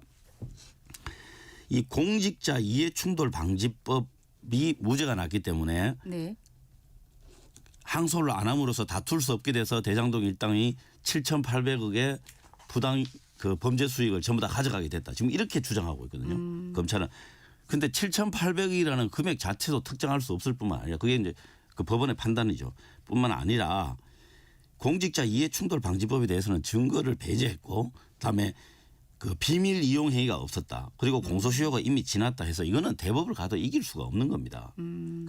그러니까 이런 측면에서 왜 이렇게 명확하게 판단이 났는데도 불구하고 왜 자꾸 항명을 하고 집단 행동을 하고 하는가. 그 이면을 볼 필요가 있다. 그 이면은 바로 이 정적 죽이기 수사 본질을 가리기 위한 네. 자신들의 어떤 방어 수단에서 하는 것이다. 저는 네네. 그렇게 봅니다. 네. 김인정 의원님 지금 이제 사건의 본질 부분을 지금 얘기를 하셨는데요. 이 부분에 대해서 반론 있으시면 해주시죠. 네, 대규모 개발 비리죠. 예, 그래서 대규모 개발 비리를 통해서 민간 업자들은 7,800억대의 부당 이득을 가져가고 공공인 성남시 도시개발은 4,800억대의 손해를 본 사건입니다. 그리고 명확하게 당군 이래 최대 치적이라고 당시 이재명 성남시장이 본인 입으로 자랑했던 것입니다. 그런데 먼저 뭐 대통령이 이득이 볼 거 없다라고 얘기를 하는데 이득 볼 거 없는데 왜 멈춥니까? 왜 그러냐면요. 검찰이 항소를 안 해도 재판이 열립니다. 네. 왜냐하면 네. 이 범죄자들이 항소를 했으니까. 네네네. 그런데 어차피 재판이 열리면은 검찰은 이 부당이득을 환수하기 위한 주장과 증거를 내밀어야 되고요. 검찰이 항소를 했으면. 예. 그러면은 이제 피해자 피고인들은 그러지 않다라는 거를 방어하는 재판을 해야 되잖아요. 네네. 근데 어차피 재판이 열리는데 검찰 항소 포기를 함으로써 범죄자들에게 벌 줄 수 있는 검찰 쪽 주장은 못하는 재판이고 네. 자기들한테 유리한 말만 하게 되는 재판이 열리게 되는 겁니다. 어차피 국가가 재판을 열게 됐는데 예. 그러니까 누가 이득을 보는 거죠? 범죄자들이 이득을 보는 겁니다. 그리고 두 번째는 이 재판 끝까지 끌고 가면은 이득은 2차 수사팀이 본다고 얘기를 했는데 지금 같은 재판을 끌고 가면 그렇게 되는 거죠. 왜냐? 검찰은 항소를 안 했기 때문에 검찰 쪽은 얘기를 못 하고 피해자들 피고인들의 범죄자들의 변호사만 하게 되니까 그런 거예요. 그렇기 때문에 그런데 그냥 원래대로 항소를 했으면은 네. 1차 재판에서는 이 징역과 관련된 중형은 받아냈잖아요. 그러죠. 그러면 2심에 가서는 재산과 관련된 게 집중해서 받아낼 수가 있는 겁니다. 그거를 차단했어요. 그러니까 왜 온 국가가 나서서 권력이 나서서 이 범죄 피해자들을 감싸려고 그러죠? 다음으로 조작 기소라고 얘기를 했는데 조작 기소면 이 사람들이 왜 다 중형의 징역형 받고 1심에서 법정 구속이 됩니까? 그럼 조작 기소됐으면 다 풀려났어야죠. 그런데 이들은 징역형에 대해서는 결정이 됐지만 국가가 환수하는 돈의 액수에 대해서는 다툼의 여지가 있기 때문에 그런데 징역형은 사실 권력을 가지고 있으니까 대법원까지 갖고 나면 뭐 사면이니 복권이니 할 수가 있으니까 본인들이 편한 거예요. 그런데 돈을 부분에 대해서는 국민들의 직접적인 재산과 연결돼 있거든요. 그러니까 무슨 재판 안 가면 검찰이 이익 본다? 근데 왜 안 가게 했는데 검찰은 반항을 하죠? 그러니까 앞뒤 말이 안 맞는 얘기를 하고 있는 겁니다. 마지막으로 이해충돌법과 관련돼서 말씀을 하셨는데 이 부분 때문에라도 대법원까지 가야 되는 겁니다. 왜냐하면 우리나라의 이해충돌과 관련돼서 이해충돌이 생기는 기점을 이 부당한 계약이 이루어지는 시점으로 볼 것인지 아니면 그 계약의 효력이 끝까지 미치거나 공사가 이루어지는 시점으로 볼 것인지에 대한 명확한 판례나 법 규정이 없습니다. 그런데 이 검찰은 이 계약의 효력이 실제로 공사가 이루어지는 내내도 이해충돌이 있기 때문에 아직까지 공소시효가 만료가 안 됐다. 그래서 그걸로 인해서 돈을 가지고 올 수 있다라고 주장을 한 거고 1심 재판부는 계약을 맺는 순간에 이해충돌을 판단해야 되는데 계약을 맺었던 순간은 벌써 이제 2014년 이러니까 공소시효가 만료가 됐다라고 얘기를 한 거예요. 그러니까 이런 거는 현재 앞으로도 이해충돌과 관련돼서 정확하게 해두기 위해서 대법원 판례를 만들어줄 필요가 있는 겁니다. 근데 이걸 원천적으로 차단을 해버렸잖아요. 네. 자, 권 의원님. 그게 공소시효가 지났다라고 하는 것은 상당히 부차적인 이유였습니다. 그 판결문 내용에 보면요. 그래서 이해충돌 방지법 위반 판단을 할 때 이렇게 그 판단하기도 앞서가지고 이렇게 이야기를 했어요. 판결문에 피고인들의 반대 신문권 보장은 물론 변호인 참여도 이루어지지 못한 상황에서 작성된 조서라고 해서 증거에서 아예 배제를 했습니다. 그러고 이제 계속 이제 판단을 이어가는 것이죠. 이 비밀 이용 행위 이게 이제 이해충돌 방지법 위반 혐의라고 하는 거를 이제 서포트하는 강력한 그 증거에는 주장이었는데 비밀 이용 행위 자체가 없었다고 또 이야기를 하고 있어요. 판결문이. 그리고 또 부차적으로 비밀을 이용했다 하더라도 이거는 공소시효가 지났다라고 이야기를 하고 있기 때문에 이 부분은 그 뭐 다툼의 여지가 뭐 없다고 봐야 하지 않겠습니까? 이 정도 뭐 재판부가 이 정도로 명확하게 이야기를 했으면 이 부분에 대해서는 수용을 할 수밖에 없다고 봅니다. 네. 자, 좀 이해가 안 되는 게 왜 이렇게 대장동 일당들을 편드는 일에 편드는 게 아닙니다. 편드는 거죠. 이 나쁜 놈들 벌 주고 한 푼이라도 더 그 나쁜 금액이 있으면 한 푼이라도 더 받아 오려고 하는데 국가의 공권력을 사용하는 게 맞는 거 아니에요? 그런데 민주당은 두 가지 입장에서 왔다 갔다 했어요. 뭐냐면은 하나는 야, 잘못했어. 그런데 형사재판이 아니라 민사재판 통해서 찾아가. 이 주장을 하는 쪽이 한쪽이 있고요. 그럼 그 주장도 말이 안 되는 게 국가가 할 수 있는 일을 굳이 안 하면서 야, 니들끼리 변호사 사가지고 인지대 사고 해가지고 돈 들여서 찾아가 이 얘기를 하는 거잖아요. 그래서 그것도 말이 안 맞고 두 번째는 해봐야 실익이 없어라고 얘기하는 쪽은 뭐냐면은 자꾸 이들의 범죄 수익 계산을 줄여서 얘기해 주려고 그래요. 근데 왜냐하면 가져간 수익은 명확한데 뭐를 범죄 수익으로 보고 뭐를 정당한 수익으로 보느냐에 그 차이가 있는 거거든요. 근데 대장동 일당들이 돈 벌어간 건 사실이잖아요. 그죠? 그런데 그들의 수익을 정당한 수익으로 자꾸 인정해 주는 쪽으로 얘기를 하고 있는 거예요. 그게 좀 납득하기가 힘듭니다. 아니요. 저는 뭐 대장동 일당들 얼굴 한번 본 적도 없어요. 전부 다. 그런데 제가 편들 이유가 전혀 없습니다. 그러니까 편들지 마십시오. 편 안 들어요. 그런데 이 대장동 수사 자체가 처음에 1차 수사팀들이 680억 플러스 알파였어요. 그 배임 금액이. 그런데 이게 윤석열 정부 들어와 가지고 갑자기 8배로 늘어났어요. 한 5천억으로 그 배임 금액만 5천억으로 늘어났거든요. 이게 뭐냐면 이재명 당시 당대표를 죽이기 위한 수사였다는 거. 이게 다 아는 거 아닌가요? 이 모든 정황들이 그렇게 흘러가는데 그런 부분 검찰의 주장만 있어요. 7,800억이라는 게. 그런데 그런 주장 하나를 가지고 계속 정치 공세를 하고 그게 사실인 걸로 상정을 하고 뒤에 이야기를 하면은 이게 사실과 다른 이야기를 하게 되는 거잖아요. 그 판결이 났으므로 판결의 근거를 해서 이게 사실 부분이 어떤 부분인지를 이야기하는 것 이게 정당한 토론이 아닌가 싶어요. 네. 간단하게 설명드릴게요. 7,800억. 아파트 수익금과 그다음에 성남도시개발공사가 가졌던 그 용지 즉 부동산의 수익금하고 거기서 나온 이득 모두를 다 잡느냐 그게 아니라 땅값만 보느냐 아파트를 보느냐에 따라서 계산이 달라지고 있습니다. 그런데 그냥 이런 아무 근거 없이 7,800억을 얘기한 게 아니에요. 더군다나 이 추가 이익 환수 부분에 대해서는 원래는 성남시가 다 환수하기로 돼 있다가 마지막에 이 그러니까 대장동 일당들이 이 환수 하는 부분 그러니까 추가 이익 환수 부분을 없애버린 부분이 있지 않습니까? 그래서 이런 부분에 대한 부분이 법리적으로 다를 부분이지 이들이 돈을 얼마만큼 걷어갔고 그래서 성남시가 손해를 봤다라는 부분은 명확하게 나와 있는 부분입니다. 알겠습니다. 네. 두 분 얘기가 굉장히 그 관점에 이 큰 차이가 나고 또 말씀하시는 설명에서도 큰 차이가 나기 때문에 사실 들으시는 청취자분들이 다 국정조사 이래서 또 필요하겠다라는 생각이 맞습니다. 거듭 드실 것 같습니다. 네, 네네, 꼭 필요합니다. 네. 뭐 저도 이 사건의 내막을 다 알지 못할 것 아닙니까? 네.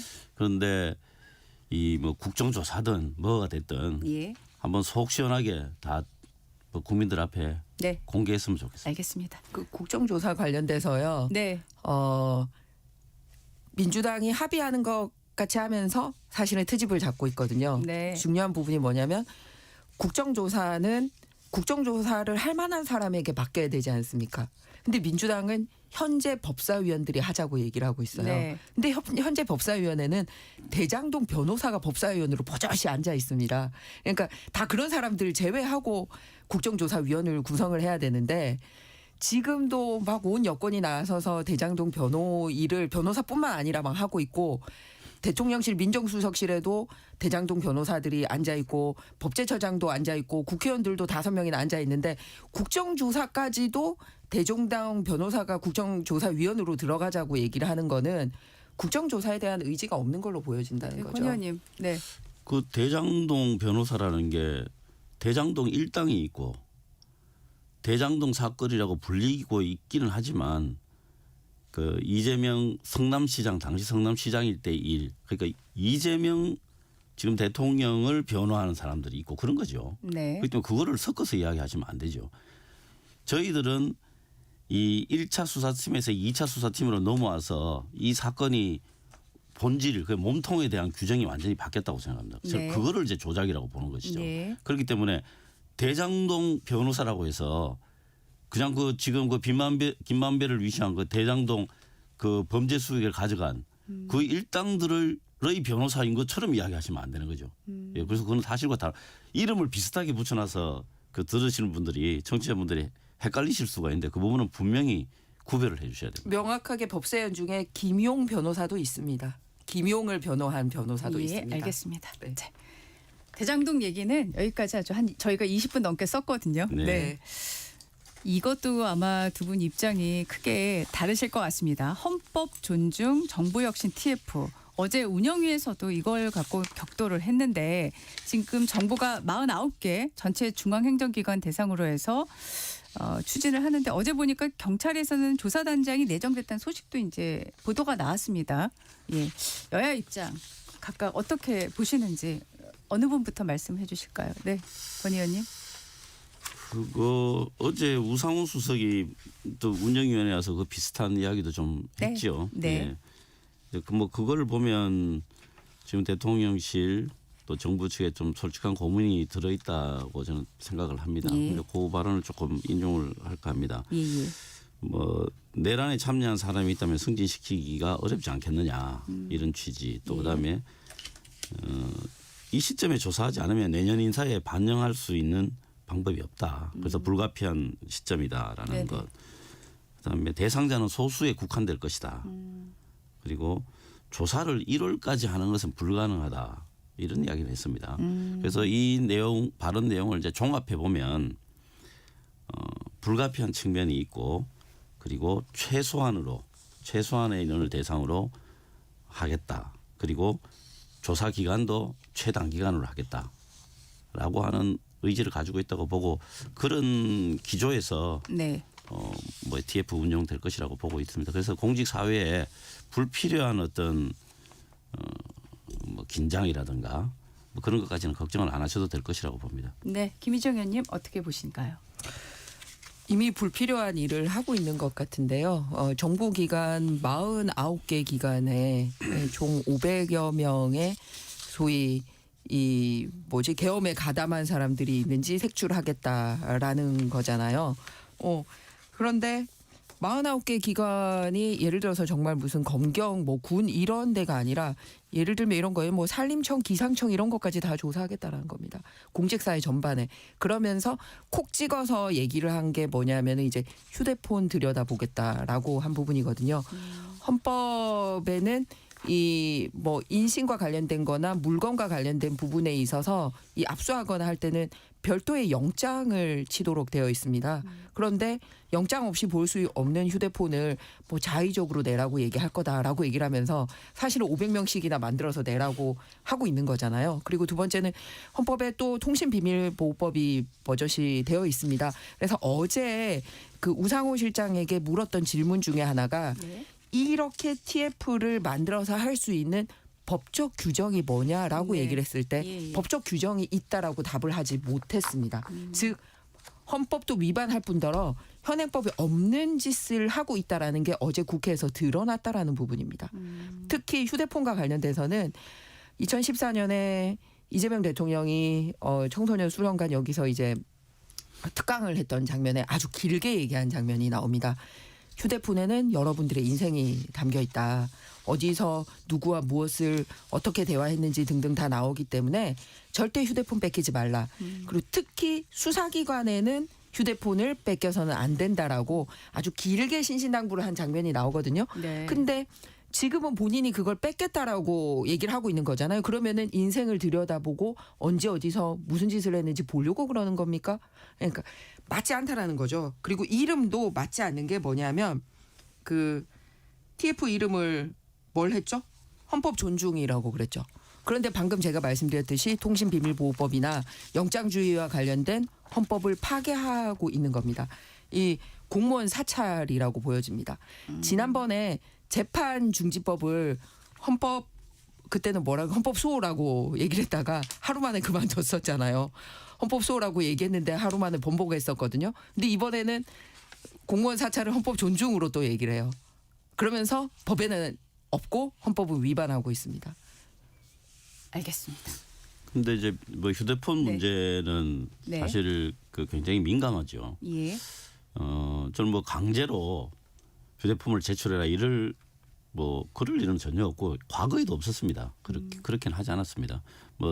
김희정 의원님도 청와대 계셨고 저도 청와대에서 근무하고 옛날에 민정비서관실에도 있었는데 간혹 이제 그런 조사를 할 때가 있습니다. 그러면 이제 자의적으로 하는 것이고 강제로 무슨 압수수색 하듯이 강제로 한다든가 이런 일은 절대 없을 것이라 보고 다만 이제 업무용 휴대폰에 대해서는 할 수 있다라고 하는 이야기를 제가 규정까지는 찾아보지 않았지만 업무용 휴대폰에 대해서는 할 수 있는 것으로 안다 이렇게 어제 우상호 수석이 그런 발언을 했기 때문에 그런 부분에 있어서 좀 굉장히 조심스럽게 할 것이라고 봅니다. 네, 알겠습니다. 업무용 휴대폰 가지고 가고요. 개인에 대해서는 안 내는 것 자체를 너 가담 행위로 볼 거야라는 분위기로 끌고 갈 거라는 거죠. 그래서 안 날 수 없게 이런 분위기를 가져간다는 거고요. 실제로 이 엄한 공무원 75만 명에 대한 조사를 하기에 앞서서 고위공직자 중에 먼저 조사를 받아야 될 사람들이 있습니다. 계엄과 관련돼서 대한민국에서 가장 먼저 얘기를 했었던 분 김민석 총리. 도대체 누구한테 이 얘기를 들었고 이거를 막기 위해서 무슨 노력을 구체적으로 했는지 그냥 말로 떠드는 거 이외에 그런 거를 김민석 총리는 밝혀야 되고요.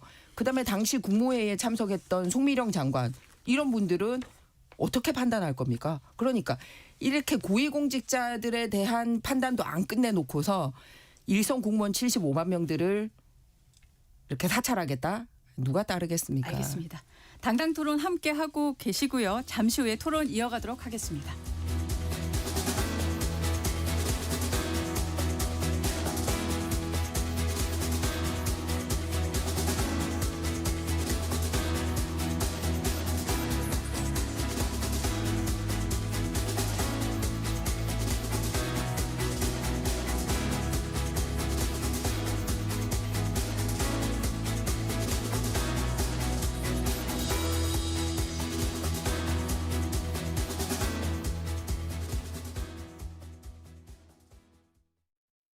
잠시 후 8시 반부터 일부 지역국에서는 해당 지역 방송을 보내드립니다.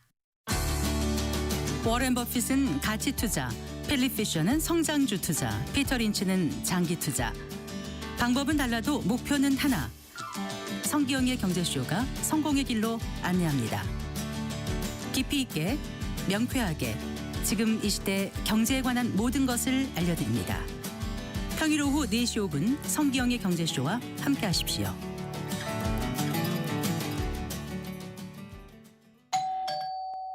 편지 왔습니다. 퇴근길 지친 당신에게 힘이 되는 뉴스를 전해드립니다. 매일 저녁 5시 5분 당신과 함께 읽는 세상 이야기 KBS 1라디오 뉴스레터 K. 지금 시각은 8시 30분입니다. KBS.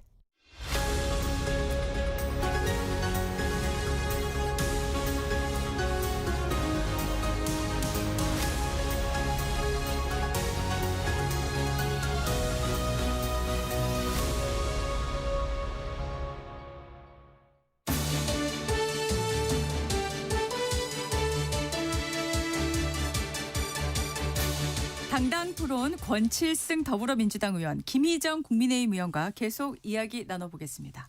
자, 2부 질문으로는 첫 질문을 이거로 준비해봤습니다. 어제 국회 운영위에서 정부 부동산 정책에 대한 질의 가운데 김용범 정책실장이 딸의 전세 관련을 지적한 김은혜 국민의힘 의원을 향해 격하게 반발하는 상황이 나왔는데요. 자, 이거 어떻게 보셨습니까? 저부터 할까요? 네. 네.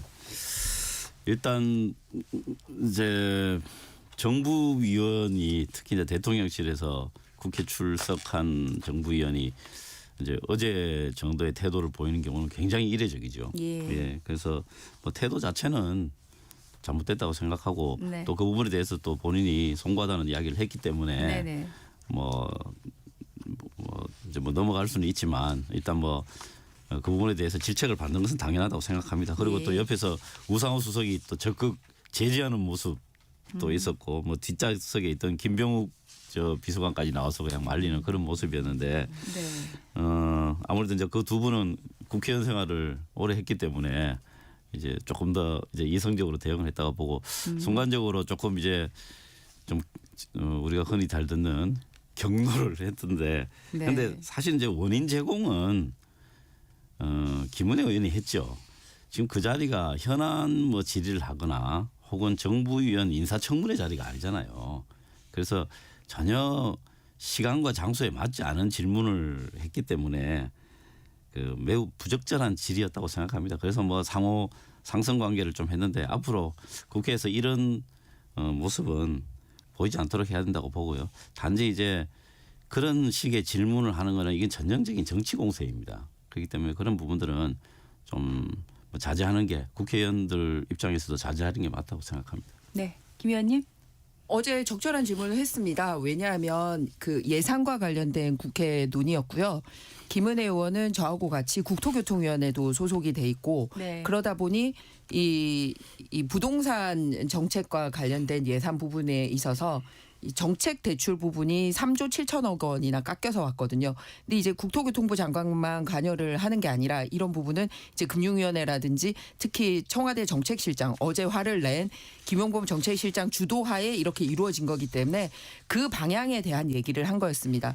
무슨 말이냐면 정책 대출에 있어서 전세자금 대출 부분 등 해서 3조 7천억 원이나 깎았어요. 그런데 이제 임대주택 비용만 늘렸거든요. 그래서 뭘 얘기를 했냐면 따님 있지 않냐. 따님이 이렇게 그 전세 살지 않고 임대주택 들어가서 살면 좋겠냐라고 이제 본인의 딸로 치환해서 생각해 볼 수 있게 그런 질문을 한 거예요. 근데 딸이라는 단어만 나오자 막 부르르 떨면서 막 화를 낸 거예요.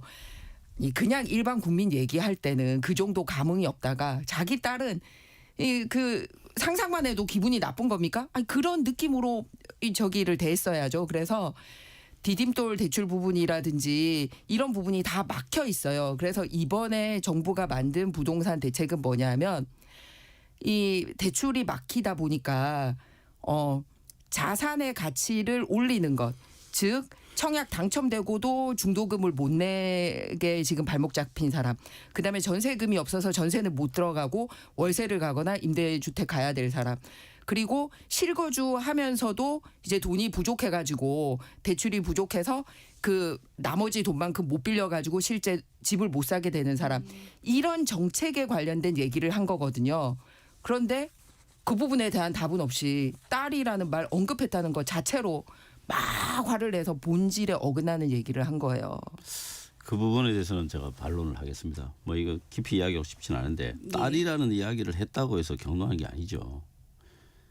딸이 갭 투자를 했다라고 주장을 했기 때문에 김용범 실장이 그 화를 낸 거죠. 그래서 제가 뭐 아까 그런 이야기까지는 안 했지만 그 전혀 확인되지도 않은 그런 사실들을 그런 공식적인 석상에서 그 가족을 아주 직접 거명하면서 갭 투자를 했다라고 이야기를 했기 때문에 저는 뭐 일명 경로한 부분이 뭐 부적절하다고 하지만 생각하지만 그래도 일면 경로하는 거에 원인 제공을 충분히 했다라고 생각하고 있는 것입니다. 딸이 갭 투자했다고 질문하지 않았습니다. 아닙니다. 딸의 전세금은 누구한테서 왔냐라고 질문을 했고 김용범 실장에게는 갭 투자한 적 있냐고 물었습니다. 그렇기 때문에 그 혼용하지 마십시오. 왜냐하면 이상경 국토부 차관, 이어건 금융위원장, 이찬진 금감원장 모두 다 갭 투자를 한 사람이고 그리고 김용범 실장은 이 재건축 입주권 딱지 사가지고 실거주 안 하고 이 재건축 성공해가지고 지금 돈을 10배 이상 버신 분이거든요. 그런 부분에 대한 질문이 따로 있었고 딸의 전세금은 딸이 전적으로 마련했습니까? 라는 질문을 한 거예요. 왜냐하면 딸의 입장에서 보면 일반 국민 같았으면 아빠가 도와주지도 못하고 대출도 막혔기 때문에 결국은 전세 못 살게 되지 않느냐. 그런 일을 일반 국민들이 겪고 있다라는 차원에서 질문을 한 거였는데 저도 그 대목 봤는데 그 두 개를 혼용해서 얘기하시면 안 됩니다. 충분히 제가 이야기한 대로 생각할 수 있습니다. 그렇게 질문한 적 없기 때문에 바로 잡으셔야 됩니다. 예. 네, 제가 다시 한번 확인하겠습니다. 알겠습니다. 네. 자, 저희가 이제 시간이 한 4분 정도 있어서요. 네. 오늘 시간이 진짜 빨리 지나가는데 지금 김민석 총리가 한강버스를 시작으로 해서 종묘 세운상가 주변 재개발 감사의 장원 계속 이제 서울시 사업 현장을 찾아가서 문제를 지적을 하고 있습니다. 지방선거와 연결짓는 보도에 대해서는 선을 긋고는 있는데 자, 김 총리 행보 어떻게 봐야 되는지 정말 서울시장 선거엔 뜻이 없는 건지 두 분 어떻게 보십니까? 저는 뭐 이건 뭐 개인적인 네. 판단입니다. 예, 뭐 예. 전혀 근거가 없는 건 아니고요. 제 개인적인 판단으로는 네네. 김민석 총리가 서울시장에 출마하리라고는 저는 보지 않습니다. 그렇습니까? 예. 그래서 네. 뭐 본인의 선거운동을 한다든가 뭐 이런 식으로 자꾸 프레임을 짜던데 예. 그런 상황은 실현되지 않을 것이라고 봅니다. 네. 김 의원님은 어떻게 보세요? 저는 논란을 피해가려면 본인이 명확하게 국무총리직에 최선을 다해서 수행하겠다. 그리고 본인의 임명과 관련돼서는 어쨌든 대통령이 임명하고 국회의 표결을 거친 만큼 충실하겠다라고 얘기를 하고 구체적인 행위로 언론에서 서울시장과 관련된 여론조사할 때 내 이름 넣지 말라. 나 후보 아닌데 왜 내 이름 넣냐 이렇게까지 해야지 명확해질 텐데 그냥 본인이 서울시장 후보로 계속 이름 거론되고 있는 거에 대해서 그냥 그대로 내버려 두고 있잖아요. 그러면서 국무총리의 집무실이 서울에 있지도 않은데 주로 서울에 머물면서 여기저기 서울시와 관련된 업무에만 참전을 하고 있는 모양새를 보이고 있으니 당연히 이상한 평가를 받는 거죠. 저 김민석 총리가 서울시와 관련된 일에 뭐 좀 강조해서 말씀하셨겠지만 일에만 하는 건 아니죠. 11월 달에 제가 뭐 대강 이렇게 봐도 뭐 인천, 울산, 원주, 부산 또 뭐 경기도 화성시 이렇게 아주 광폭 행보를 하고 있습니다. 네. 그중에 이제 서울시가 있는 거죠. 당연히 그리고 서울에서는 많은 회의가 있고 내각들이 그 서울에서 회의를 많이 합니다. 그렇기 때문에 서울에 머무르는 시간이 많은 건 당연한 것이죠. 네, 지금 그 김민석 총리뿐만 아니라 민주당에서도 최근 이제 서울시 관련한 사업들에 대해서 문제 제기를 계속하고 있는 거는 뭐 보도로 다 나오고 있지 않습니까? 이걸 이제 오세훈 서울시장에 대한 견제를 보면서 그만큼 민주당이 위기감을 드러낸 거다, 아니다, 뭐 이런 분석도 하는데요. 마지막으로 여기에 대해서는 어떻게 보시는지 자유롭게 좀 말씀을 해주시죠. 저는 뭐 당연하다고 봅니다. 선거가 다가오면 언론들도 서울시와 관련된 일에 좀 더 주목을 하잖아요. 그거 마찬가지입니다. 그런 행보들이 그렇게 일정들이 생기기 때문에 그 자체를 가지고 뭐라고 하기는 좀 어렵고 예. 단지 어떻게 보면은 그동안 오세훈 시장이 상당 기간 서울시장을 그 직을 수행하면서 예. 그 해놓은 일들에 대한 어떤 평가 이런 것들이 자연스럽게 일어나고 있는 그런 시기다. 저는 그렇게 보고 있습니다. 네, 김 의원님 마지막입니다. 네, 여론조사에서도 오세훈 시장이 압도적으로 높게 나오고 있고 예. 실제로 무슨 말로 이렇게 하는 게 아니라 방금 거론했듯이 일을 하고 있잖아요. 그러니까 딴 걸로 시비 못 거니까 일에 대한 흠집을 내려고 하는 것 같습니다. 그러면은 거기에 대한 반대적인 새로운 전향적인 거를 얘기를 해야 되는데 대법원 판례에서 괜찮다고 했던 것까지도 가서 시비 걸고 종묘 근처에서는 이런 식으로 트집을 잡고 있는 부분은 좀 적절하지 못한 것 같습니다. 그건 다른 이야기인데 그거는 절차에 대한 이야기였고 결과에 대한 이야기 아니었기 때문에 네. 대법원 판례는요. 그건 또 알겠습니다. 반론의 여지가 있습니다. 네. 당당토론 오늘 여기까지 하겠습니다. 권칠승 더불어민주당 의원 김희정 국민의힘 의원과 함께했습니다. 장시간 고맙습니다. 네, 수고하셨습니다. 네, 좋은 하루 되세요. 네. 날씨 듣고 돌아오겠습니다. 전격 시사 날씨 정보입니다. 오늘까지는 평년 기온이 밑돌면서 초겨울 추위가 이어지겠습니다. 오늘 아침 중부 내륙과 경북 내륙을 영남 내륙을 중심으로 영하권을 보이고 있는데요. 어제보다 찬바람이 잦아들어서 몸으로 느끼는 추위는 덜한 편이지만 기온 자체는 어제와 비슷합니다. 현재 기온 경북 봉화가 영하 7.3도, 파주 영하 5.9도, 제천은 영하 5.4도를 나타내고 있고요. 서울은 영하 1도, 대구는 영상 2.9도, 광주도 영상 4.8도로 어제와 비슷한 기온을 보이고 있습니다. 낮 기온은 서울 8도, 광주 10도, 대구 11도로 어제보다는 높겠지만 평년 기온을 밑돌아 종일 쌀쌀하겠고요. 내일부터는 점차 평년 기온을 회복하면서 이맘때 늦가을 날씨가 이어지겠습니다. 오늘 전국이 대체로 맑은 가운데 제주도에는 비나 눈이 내리는 곳이 있겠는데요. 내일 새벽까지 제주도 산지에는 1cm 안팎의 눈이 내려 쌓이는 곳이 있겠습니다. 한편 건조특보가 발효 중인 동해안 지역에서는 산불 나지 않도록 불씨 관리 잘해 주셔야겠습니다. 다음 주 월요일에는 수도권 등 서쪽 지역에 비 소식이 있습니다. 지금 서울의 기온은 영하 1도입니다. 지금까지 날씨 정보의 조하늘이었습니다. 대한민국 중심 채널 KBS 1라디오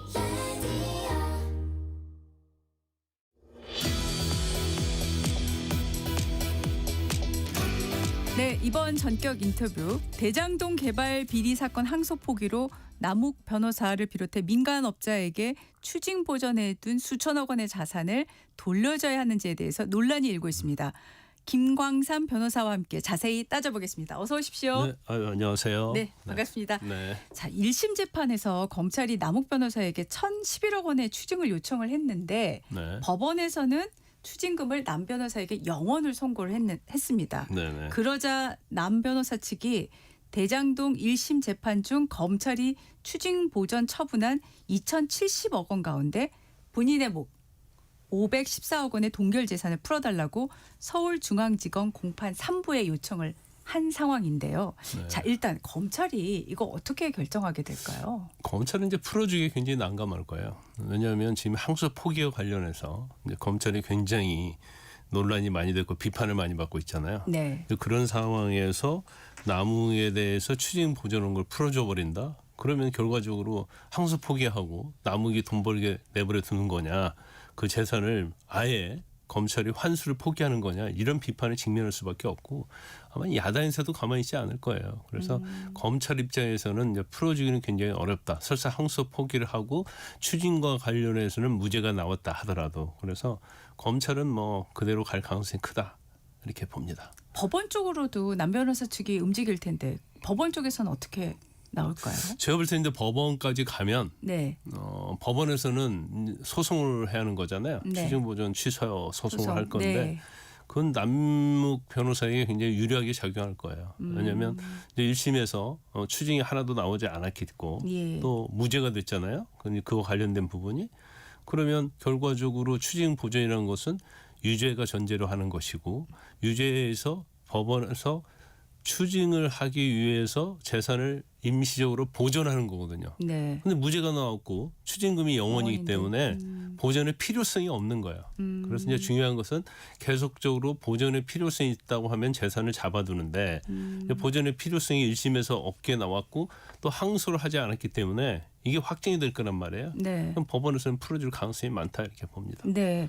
그래서 그런 걸까요? 이달 초에 남 변호사가 소유한 부동산 투자회사가 그 회사 소유의 강남구 역삼동 땅 500억 원 상당을 매물로 내놓은 걸로 지금 보도가 되고 있습니다. 네. 부동산 거래 사이트에서도 지금 나온다고 하는데 4년 전에 300억 원대에 매입한 걸로 알려지고 있고 그래서 거래가 성사되면 200억 원의 시세 차익을 볼 수 있다. 뭐 이런 이제 평가가 나오고 있는데요. 네. 평가 얘기긴 합니다만은 지금 상황에서 이게 거래가 가능한 매물입니까? 아니 지금은 거래가 할 수 없죠. 지금은 안 되는 거죠. 왜냐하면 네. 이것도 약간 법률적으로 좀 어려운 부분인데 네네. 일단 검찰에서는 추징 보전하기 위해서 이 500억에 대해서 이 건물에 대해서 이 부동산에 대해서 추징 보전 신청을 했는데 법원에서 받아주지 않았어요.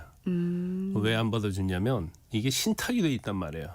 신탁 회사에. 네. 그러면 신탁 회사가 소유권을 가지고 이걸 관리를 하거든요. 예. 그래서 관리를 해서 매매가 됐던 아니면 이걸로 인해서 수익이 나면 그걸 남욱에게 주기로 돼 있단 말이에요. 그러니까 실질적으로 남욱에 대해서 추징 보전을 할 수 없는 상태죠. 그래서 기각이 되니까 검찰에서 신탁 회사를 상대로 해가지고 남욱의 수익 처분권 그러니까 그 신탁 회사로부터 받을 수 있는 수익에 대해서만 추징 보전을 해놨어요. 이제 그런 상태이기 때문에 뭐 제가 볼 때는 현재는 좀 어렵지만 네. 이것도 뭐 법원 통해서 이제 해제 또 취소 신청해서 제가 볼 때는 뭐 이제 팔 수 있는 시점이 법원 판결이 끝나면 법원에서 허용을 하면 이제 팔 수 있게 되는 거죠. 그러면 뭐 또 한 300억 정도 이익을 얻을 수 있다 이렇게 볼 수 있어요. 쉽게 말하니까 절차는 길더라도 법원에서 지금 그 추징된 부분을 해제를 해주면 순차적으로는 할 수는 있는 거네요. 그렇죠. 지금 당장에 매물로 거래되기는 어렵다 네네네네. 하더라고요. 지금 이 말씀드린 부분에서 또 질문이 나오는 게 이 지금 토지가 땅이 이게 범죄 수익, 그러니까 대장동 사건, 대장동의 비리로 인한 범죄 수익인지 아닌지 확인이 되지 않고 있다고 하는데 이게 확인하기가 어려운 부분인가요? 근데 이게 굉장히 이제 대장동 사건이 그냥 단순한 사건이 아니에요. 네. 배임이고 그러면 엄청난 대장동 사업이 뭐 수조 뭐 이상 달하는 사업인데 네네.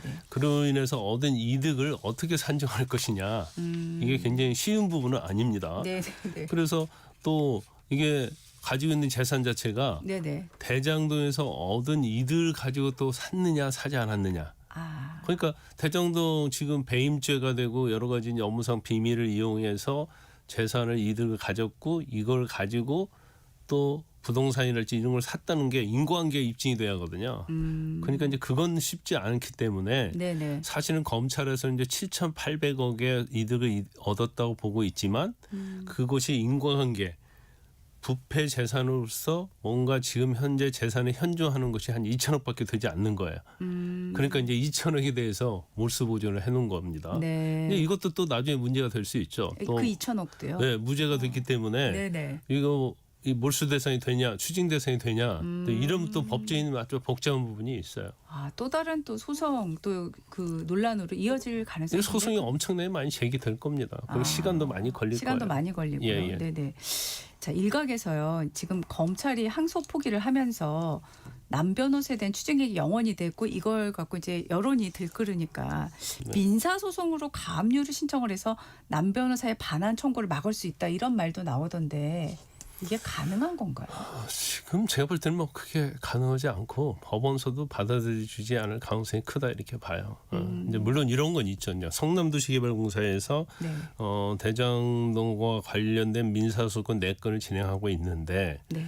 이 4건과 관련해서 과연 성남도시개발공사의 피해액 성남도시개발공사가 대장동 일당은 범죄로 해서 어느 정도의 손해가 있느냐 이제 이런 것이 어느 정도 입증된다고 하면 이제 가압류가 가능하겠죠.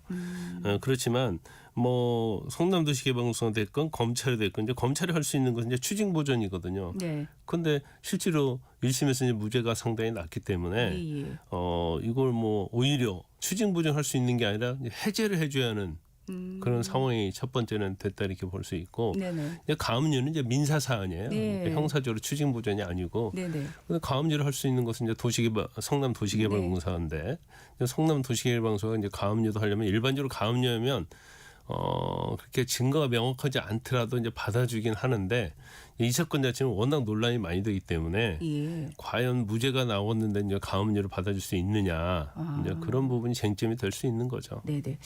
질문 중에 이제 계속 이제 결국 나오는 게 이 범죄 수익권 부분인데, 이게 1차 수사팀의 결과가 있었고 또 2차 수사팀의 결과가 있고, 그러면서 이제 제3자가 이 사건 전체를 이렇게 일목요연하게 이해하기 좀 복잡한 측면이 분명히 있습니다. 네, 어렵죠, 아주. 네, 근데 단순한 질문 하나 드리고 싶은 게, 지금 범죄 수익금을 놓고 앞서 의원님들 간의 토론에도 나왔잖아요. 범죄 수익금을 7,800억 원으로 볼 거냐, 4,800억 원을 볼 거냐, 1,100억 원이냐, 뭐 여러 가지 얘기가 있는데요.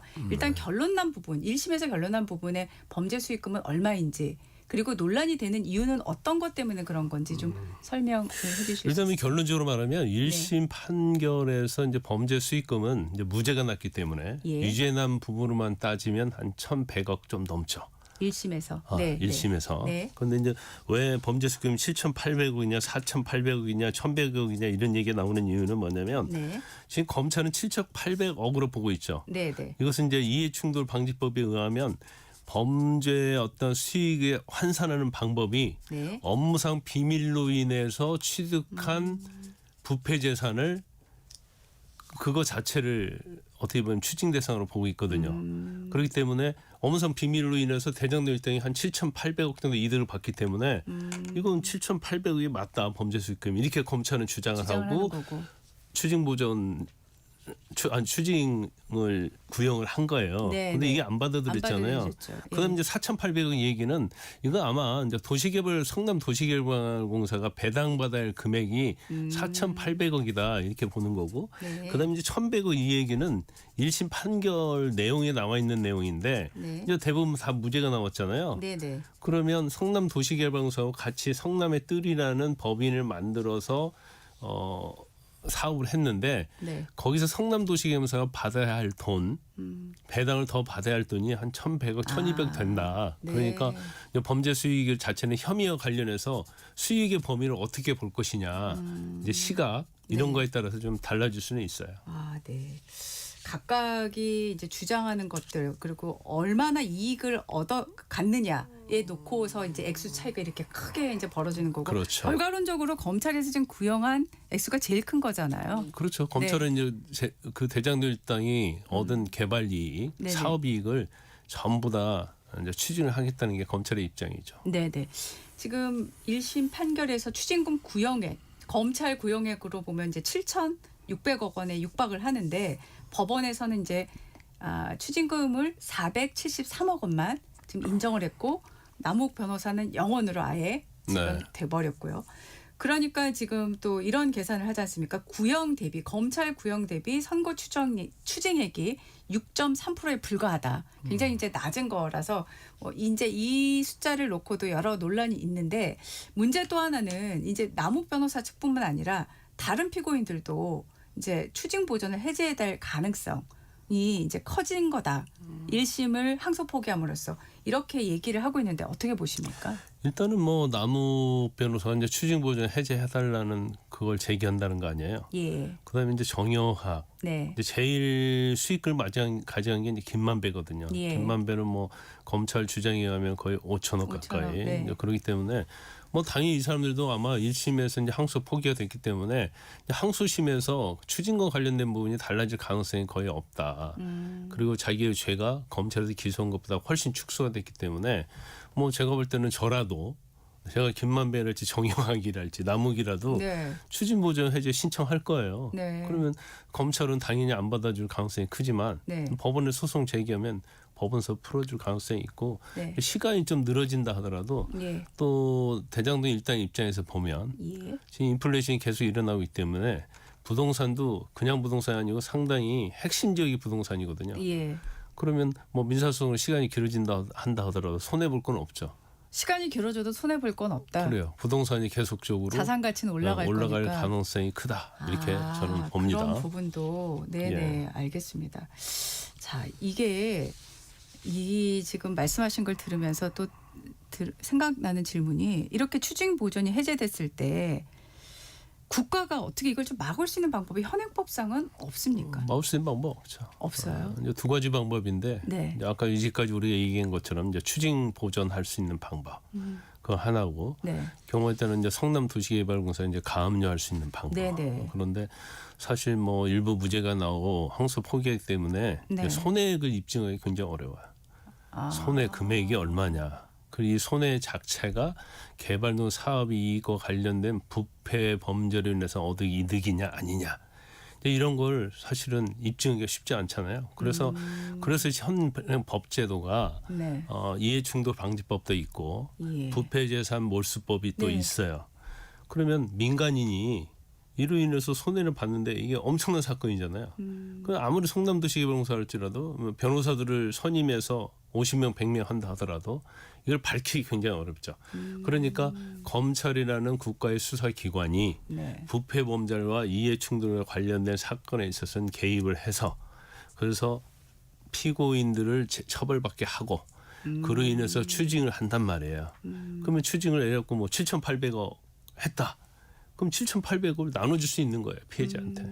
그런데 그것이 원천적으로 무죄가 되고 항소 포기가 됐기 때문에 그럴 가능성이 없어진 거죠. 그럼 성남도시개발공사가 지금 가압류 할 수 있는 유일한 기관이 성남도시개발공사인데 그렇죠. 이제 국가가 개입할 수 있는 여지는 없는 거고요. 예. 그러면 성남도시개발공사가 과연 형사 사건에서 무죄 난 사건을 어떻게 잘 뒤집어 가지고 자기들한테 손해를 입증할 수 있느냐. 그게 관건인데 네. 그게 사실은 실무적으로 네. 형사 판결에서 무죄가 나오면 민사에서 승소하기가 굉장히 어려워지는 거죠. 그러니까 뭐 결과적으로 대장동 일당이 얻은 재산은 그대로 자신들의 재산이 될 가능성이 크다. 474만인가요? 네, 그 정도. 그다음에 또 네. 김만배 관련된 게 428억인데 네. 이건 사실은 또 대장동 사업과 관련된 게 아니고 뇌물과 관련된 거예요. 그래서 이 판결이 너무 복잡하고 아마 변호사들도 이렇게 경력이 많지 않은 변호사들은 판결을 읽어봐도 이해하기가 굉장히 어려울 겁니다. 알겠습니다. 오늘 말씀 여기까지 듣겠습니다. 지금까지 김광삼 변호사 말씀 나눴습니다. 고맙습니다. 예, 감사합니다. 11월 19일 수요일 전격시사 오늘은 여기까지입니다. 저는 소현정이었고요. 내일 아침 7시 5분에 다시 돌아오겠습니다. 고맙습니다.